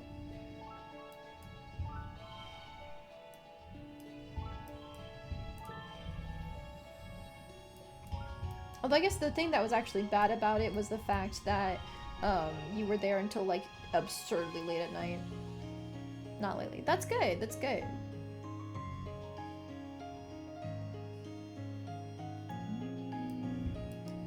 No, that brings it down. 32. Not lately. That's very good then. You and Rex whipped the butts of Vase and Nemi and everyone else on their team. You cheated! Come on, slaying a dog boy against me and Nemi. How's it even a contest? He storms off the pitch, venting about how the game was rigged for weaker players because sports ball isn't a real game. Closing is easy here, but you missed the whole afternoon. Oh, really? Oh, that sucks. I mean, I guess the closing being easy part is good, but missing the whole afternoon. I guess because like your average closing shift would be like what? 2 to 10, 3 to 10, depending on where you're working that closes. Well, actually, it's only 6 now, but it wasn't a closing shift. So yeah, most places they're open until like 8, 9, or 10, so it can go pretty late. I don't miss it at all. Being on my feet all the time, constantly lifting heavy boxes, dealing with people being an asshole, messing up your displays when you spent hours organizing them. Ugh. Nemi comes over. I think you did well. Good work out there. Rex goes give her a high five, but she looks towards where Bates disappeared and shakes her head. No. My feet destroyed. Yeah, right? It got so much better for me when I remembered that I can use foot inserts, the shoe inserts, those things that make your shoes more comfortable to spare my feet, because a dye wore out the bottom of my shoes so fucking fast in retail. But I'd have to replace them constantly. Take a cake.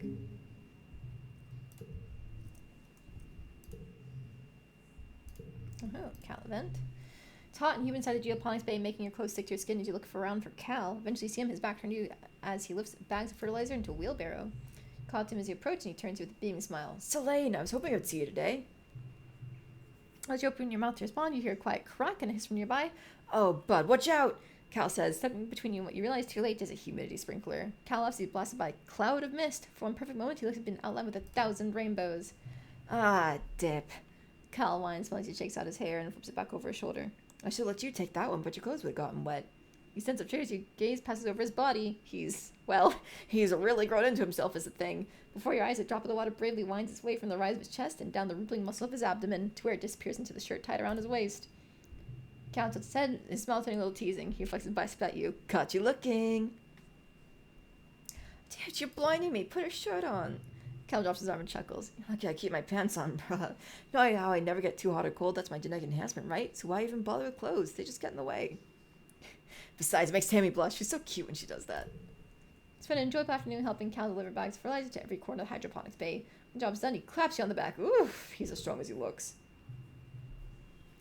Cal chats at you about his plans for the rest of the week as you leave the hydroponics lab. The relatively cooler, drier air over time might hit you like a slap, but of course Cal doesn't look bothered at all.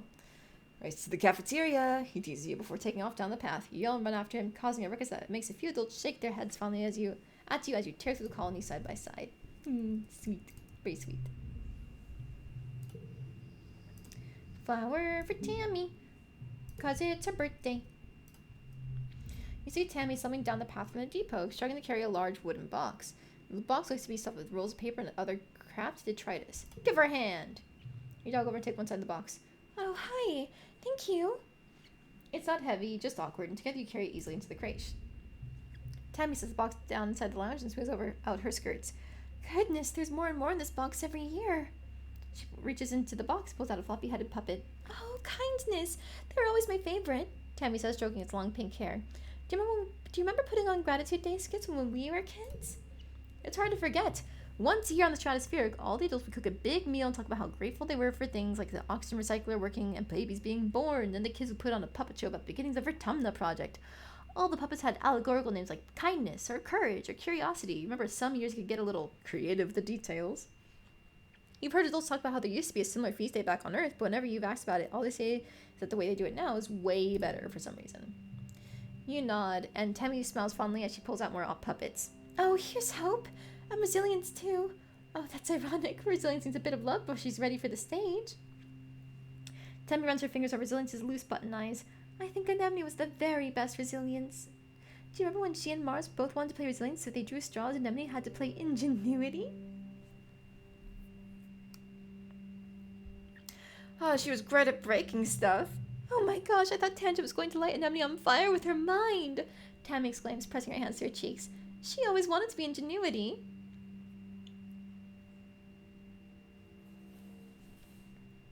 Oh no, these all sound so good for the top 3.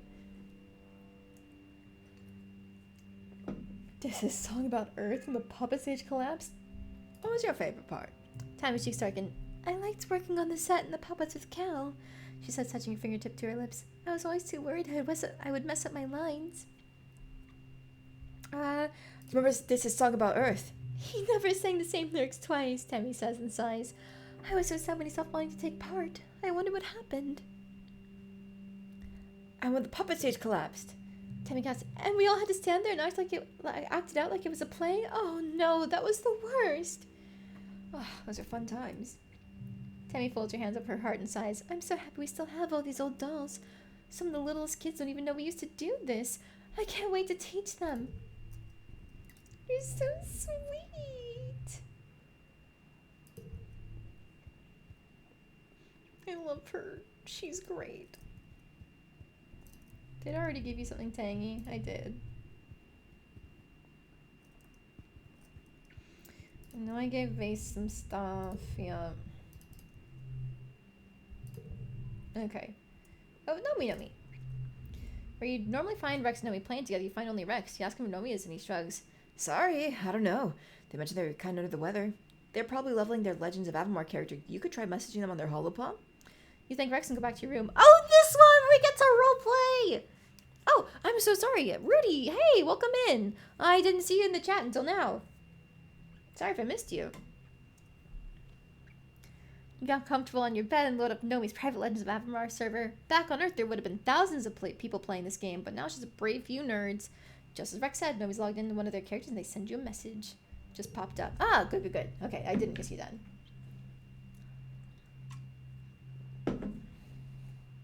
Hey, sorry if you're looking for me. I feel super crummy, so I'm gonna spend time in Avamar. I'm leveling an alt right now. If you want to make a new character, I can help you with the first group quests. What kind of character do you want to play? Ooh, what am I like? I've got 2 max toughness stats, but all of our reasoning stats are like the second part or higher. I might do a wizard this time. Welcome to the game with your new character after spending a few minutes having a minor existential crisis over their name. Eventually give up a name after yourself. Nomi's waiting for you with their new character, Midreus, an elven archer with long red hair. They jump a few times in your general direction. Your character is so cute! Why is it fun to say you two? I want to compliment their character! God damn it.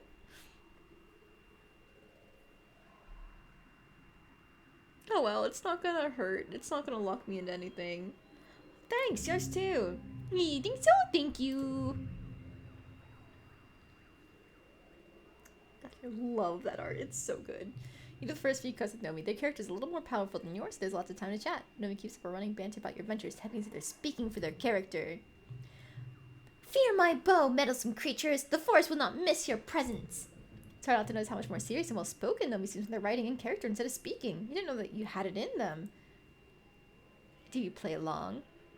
Forsooth, I do! You type back. Arcane power, seal thine fate! Nomi sends you a string of hearts. You play for a bit until you have to stop to sell your loot at the vendor, marveling at the accessories you'll be able to buy when you have some more gold. Nomi opens a trade window with you and plunks a necklace into it. It's one of the expensive ones and a huge increase in stats. Galactic! I thought it would look good on you.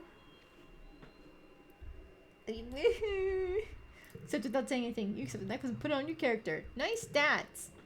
You and Nomi battle your way through a knoll encampment and stand face to face with the big bad. Graz, mage pelt. Nomi readies their bow. Heroes, we are called to battle! Alright, let's see here.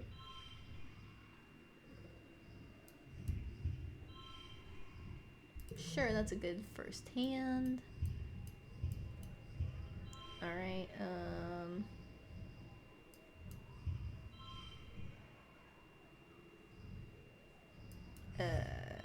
27, 29. Okay, just play that. It's fine.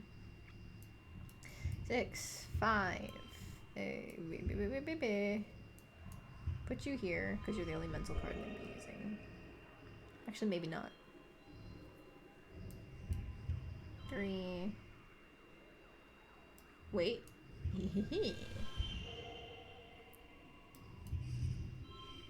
Get a pair bonus there. And we'll take it. How's life? Is the first new game plus run where you aim for a perk as possible end? Life is good. I got over my flu a little while back. Oh, recently at work, people tested positive for COVID, and I've got to wait my 5 days in order to test because I don't have any symptoms. That's annoying. But otherwise, I've been doing well at work, collecting lots of money. And the money increase I've been getting on my paychecks has been quite nice for that. And this is, yes, my first New Game Plus run, or it's not even New Game Plus. You start the game again, and you get new dialogue choices based on things that you've seen previously. And so this is my first time going through it. I'm doing my best to get the best ending possible, including overthrowing the asshole stupid governor. Heh heh heh. Stand victorious over Graz Mage Pelt. When you click out of the loot window, you have a message waiting from Nomi. Our bond is greater than any evil that may befall this land. The power of true love conquers all. Nomi sends you a kissing emoji, then a string of question marks. Yeah, it's perfect for our characters. Yay, I'm happy you get it! You wait a few minutes while Nomi composes their message. Finally, they send you. Andreas Chewis returns and embraces Selene in their strong arms. My love, by your side I would hazard any foe. Nothing frightens me more than the prospect of a life without you. The fiery-haired archer bends to press the lips of Selene, sealing their love with a kiss. Log off the game, open a chat window with Nomi. What do you say? That was really fun. Yeah, thank you. I had so much fun too. Oh, maybe I'll use it for inspiration for my manga. I shouldn't like anyone like that. Ooh. Sometimes it feels like everyone's just a big ball of hormones here. Like all of a sudden everyone cares about who's doing smutty stuff. I'm just sitting here like, yuck. I think you might be interested someday. Okay, something's like, okay, I might be interested in it someday, but I think I really have to like someone first, you know? Like Rex? Selene! It's complicated! I really like Rex, but he's so Rex. I don't think I could, keep up. If you know what I mean. But anyways, thank you for playing with me. Sometimes you talk about this stuff when I get to pretend to be someone else, you know? I do know. I love you. You're the best. You're the best. Nomi. Okay, you're fine. Rex. Looking for Rex by construction site, but Rex finds you first. Tagalog! Turn to the source of the yell. Rex is barreling towards you, arms outstretched. You have about 2 seconds to decide how to react. Give him a big old friendly bear hug. Hope the COVID hasn't caused any other inconvenience. Yeah, it's really just me sitting here wondering, like, when should I even be testing? Because the last person who tested positive, she tested positive Wednesday night after work. Sorry, Wednesday. No. It was Wednesday night after work, and then we learned about it Thursday. And so it's like, okay, well, I don't sit near her, but everybody else who sits near her could have been exposed in that time frame, including my supervisor, who I regularly speak with. And I always wear a mask when I'm not at my desk, but nobody else does because everybody else doesn't care about COVID anymore. And so if I'm at my desk and I'm not wearing a mask because I'm on the phone and I can't wear a mask without making it muffled, and they're not wearing a mask when they're at my desk, it means I still have a chance of being exposed even after the original meeting where the person tested positive afterward. So in theory, every single day I'm at work with those people, I could be getting exposed now, which is just, annoying. But so far, I'm feeling good, feeling fine. I've been sleeping fine. I've had the same energy as always. I've been a little sniffly, but that's just because, it's so cold out. The second you go inside, it gets your nose all runny, that sort of thing. But otherwise, I'm fine. It's just an inconvenience more than anything else because I'm trying to stay safe while everybody else is not. And it's less a salary increase and more like, I'm just going to admit it, I'm the scum of the earth. I'm a debt collector. So the more that I collect, the more money I make on my own paychecks. It's not like a 1-to-1 ratio, not even close, but there's still a certain goal of if you collect a certain amount, then you get the most compensation you can get from there. And I've been consistently hitting that goal for the past few pay periods. It's been 2 months now, honestly, since I've started consistently doing it. So it is really nice having the increase in my paychecks and just, seeing the numbers go up. That's what motivates me. Just having money to be able to afford my house and my cat. My cat. She has hyperthyroidism, and we tried to get her on a medication for it, but it's been making her nauseous, and so we have to swap off of it and then reach out to the vet when they're open on Monday and get a new medication that's I think it's going to be a topical ear cream instead. And so that's worrying, but we have pet insurance at the very least. So that helps with it. A debt collector frowned upon where you live? Oh, absolutely. Nobody wants people to come and collect the money that they owe for different things. That's not the only thing we do. A large part of the job is helping people with their disputes and helping to get debts removed from the office that we work in. But other people, they kind of despise having someone call them up and say, you owe money, pay it. So you get a lot of angry people on the phone, and then you tell people about it, and they're immediately like, oh, wow, huh? Because, even if you don't have any of your own debts to pay, nobody likes someone who represents the boot of the government crushing down on you, Or not even the government in this case, because it's a third-party collection agency, but it's a private business, so it's not the government, it's just capitalist assholes collecting their money. But it pays the bills, including, yes, my pet's treatment. You stand your ground and throw your arms wide. Rex almost knocks you off your feet with the force of his hug, but his strong arms don't let you fall. He smells so good like sweat and dust and sunshine. I'm always happy to see you, Selene, Rex says, squeezing you tightly. I think you're starting to understand this strange Helio boy and his love of hugs. So, were you looking for me? What you need? I see something fun. Like what? You want to skip work and hang out? Rex looks torn. Aw, man. Normally, yes, for sure, but I'm actually super stoked to work on the build today. He jerks his thumb towards the construction project behind him. If you want, you can come see what we're working on. Rex takes you on a tour of the construction site. He's great company, and basking in his excitement is a pleasant way to spend an afternoon. When you wave goodbye to him so you can get back to work, you feel a little lighter. Oh, nice. I didn't have to give Cal that cake after all. Okay, that's fine. As long as your method isn't unethical, I personally don't see anything bad about it. Yeah, it's not. They make sure to follow all the laws and that sort of thing.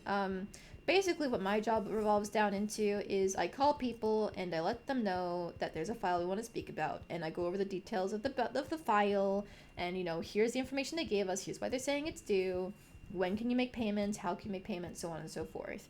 Most of the time, we've actually got people calling in instead of us having to make outbound calls too, just because like there's so many files in the system that it ends up being that there's enough people calling in and asking questions. Even if they're mad, at least they're asking about the debt and trying to dispute it instead of just having an open file in the system.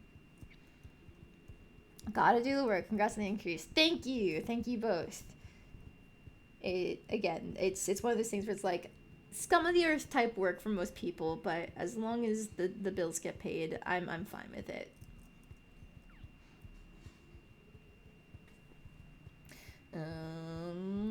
You. Spot is about to head on an expedition. He's carrying a full backpack with the second one at his feet full of surveying equipment. As you approach, you realize he's writing in a notebook, an actual notebook, with paper and everything. He braced on his knee with one foot on his equipment.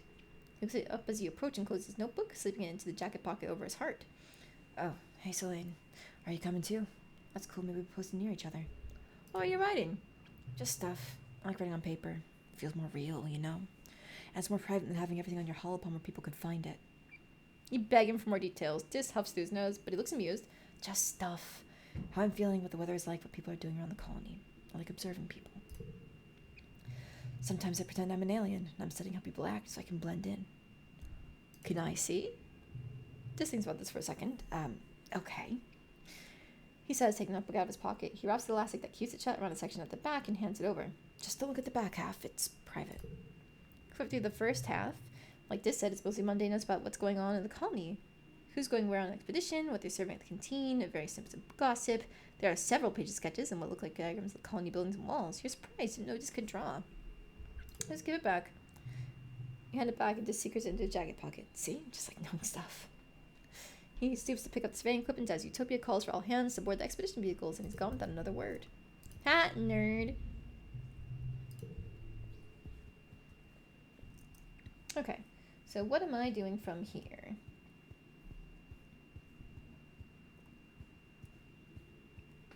Oh, last time I unlocked working in the kitchens, but not working in the cafe. What does this give me? Creativity and empathy. Oh, this gives me one more point in bravery. Let's get that one more point. Nomi overhears you playing your photophone in the lounge. Wow, you're really great. You should do a big performance. Like at Rex's cafe bar. Let's go there now. Work up the guts to do it. Nomi makes you a costume to boost your stage presence. It's weird, but you're kind of touched. Nomi almost never has kudos to spare, so it's been cobbled together from various shiny things they've collected. Oh, look at the glow stick, Nomi. They're precious. You play okay, smiling and dance for the audience at the cafe, tuning your cheerful little tunes. Aunt Anna happens to be there and showers you with kudos. You should do this more often. It's so nice to have live music in the colony. You couldn't have done this without Nomi's help and encouragement. I wonder how they know so much about playing for an audience. Maybe it's all the idol videos they watch. Of course Nomi's an idol stan. I knew there was a reason why I loved them. Bless. I love Nomi so much. So very much. Alright, let's just play that and go for it. It's fine.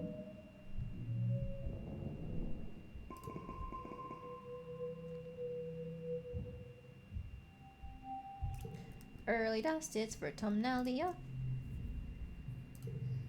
You take a flower. And you take a crystal.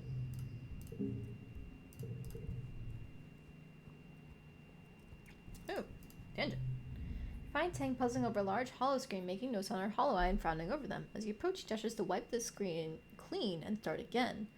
Come on, Tang, think. Come up beside her and she startles. Selene, hello. I'm in the middle of running simulations on genetic diversity over the next few generations. You're welcome to see. It will affect all of us, most likely. Canon Demi likes magical girl anime. Idol stan, she's just you, but in the game, isn't she? Sorry, isn't they? Aren't they? But yes, Nomi, like, they were, like, tailor-crafted to have all of my interests. I love them so much.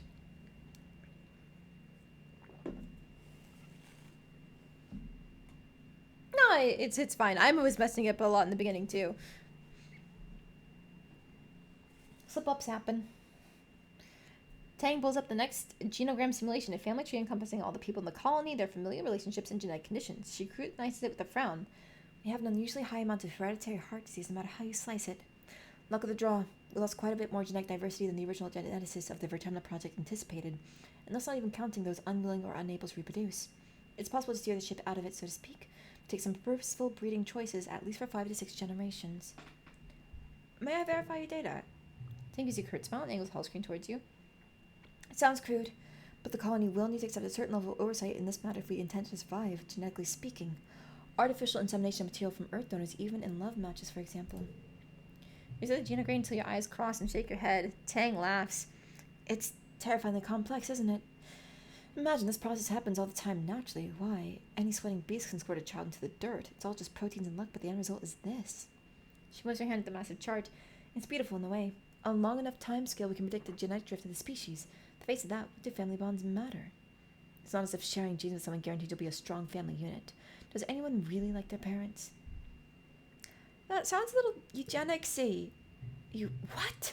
So, Lane, surely there's a middle ground between eugenics and everyone dying of preventable genetic diseases, especially in these first critical generations. Cool motive, still eugenics. Whatever, I'm still going to run simulations. Then when your inbred great-great-great-grandchildren interface with my consciousness that I've uploaded into the colony AI, I can tell them I was right. As for my own family, I feel no allegiance to any of them based on blood. If I had no family at all, that would be acceptable. What about this? I'm ashamed we're even related. Literally all he does is go on an expedition and talk to trees. Who even knows where he is right now? Don't you miss your mother? You mean the pressed drunk who died when I was a kid? No, not at all. If it wasn't for Chief Steward Anne, I probably wouldn't even still be alive. Do you want kids someday? Tang looks thoughtfully at the genogram. Truthfully, I'm not entirely certain I can bear children. There must be limits to my gen-engineered body. I certainly didn't experience periods to the extent that Mars and Tammy did, for example.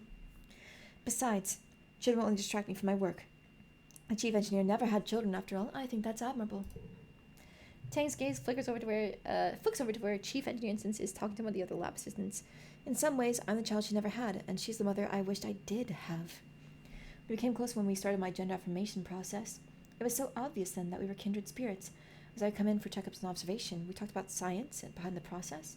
Of course, I showed an interest in it, and Instant fostered that in me. She supported me. Tang's down on the ground. Unlike my own mother, who by that point had ceased to find joy in almost anything. What would I be without Instance? The only things I have in life are what she gave me, not just this body, but my passion, my hard work, my achievements. Without her, I would have nothing. I owe her everything. Tang clenches her fist so hard her arms quiver. No matter what Instance does, I'll support her. She sounds really important to you. She is. More than anyone. Now, if you'll excuse me, I have our legacy to plan. Nice logic, still eugenics. Ooh. Remember to give them her birthday present. I'm going to give everybody their gifts, and then I'm going to save so I don't forget about it next time I actually play. I'll probably still check out a paranoia anyway, but still. Yeah, know thy enemy, asshole. Got you a present. Much wood. And hugs incoming. Hugs incoming! Okay, and then head up here for this. Oh, and the flower. Do you like crystals? Sure, it's a neutral response. I'll take it. And then Cal. Mama. Vertimilli is right after this, so actually I can give you Bulba Fruit just fine. Okay, how are people doing? 94, 77, 92, 96. Okay, people are getting up there. Excellent. Actually, no, we're already halfway up, and we still have 2.5 in-game years.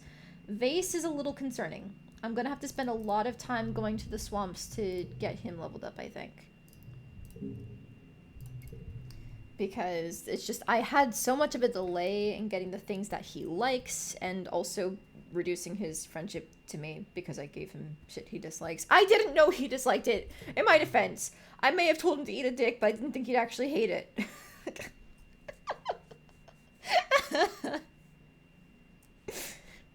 Alright. But that is it. That is it for today. Tomorrow, I don't have anything I'm doing on Sunday. So we're back to our regular schedules, Saturday and Sundays. Pre-Vertumnalia year 17. Okay. Okay. Main menu. We still don't have anybody else added on here, but we're getting very close. Tangent is almost there, and then these two are also very high up, but Tammy is not far behind, as are the other kids too. But for now, thank you guys for joining me today. Hope you guys have a great evening, morning, afternoon, wherever you are. And thank you for being here, Rudy. And of course, everybody else who is still lurking. Good night.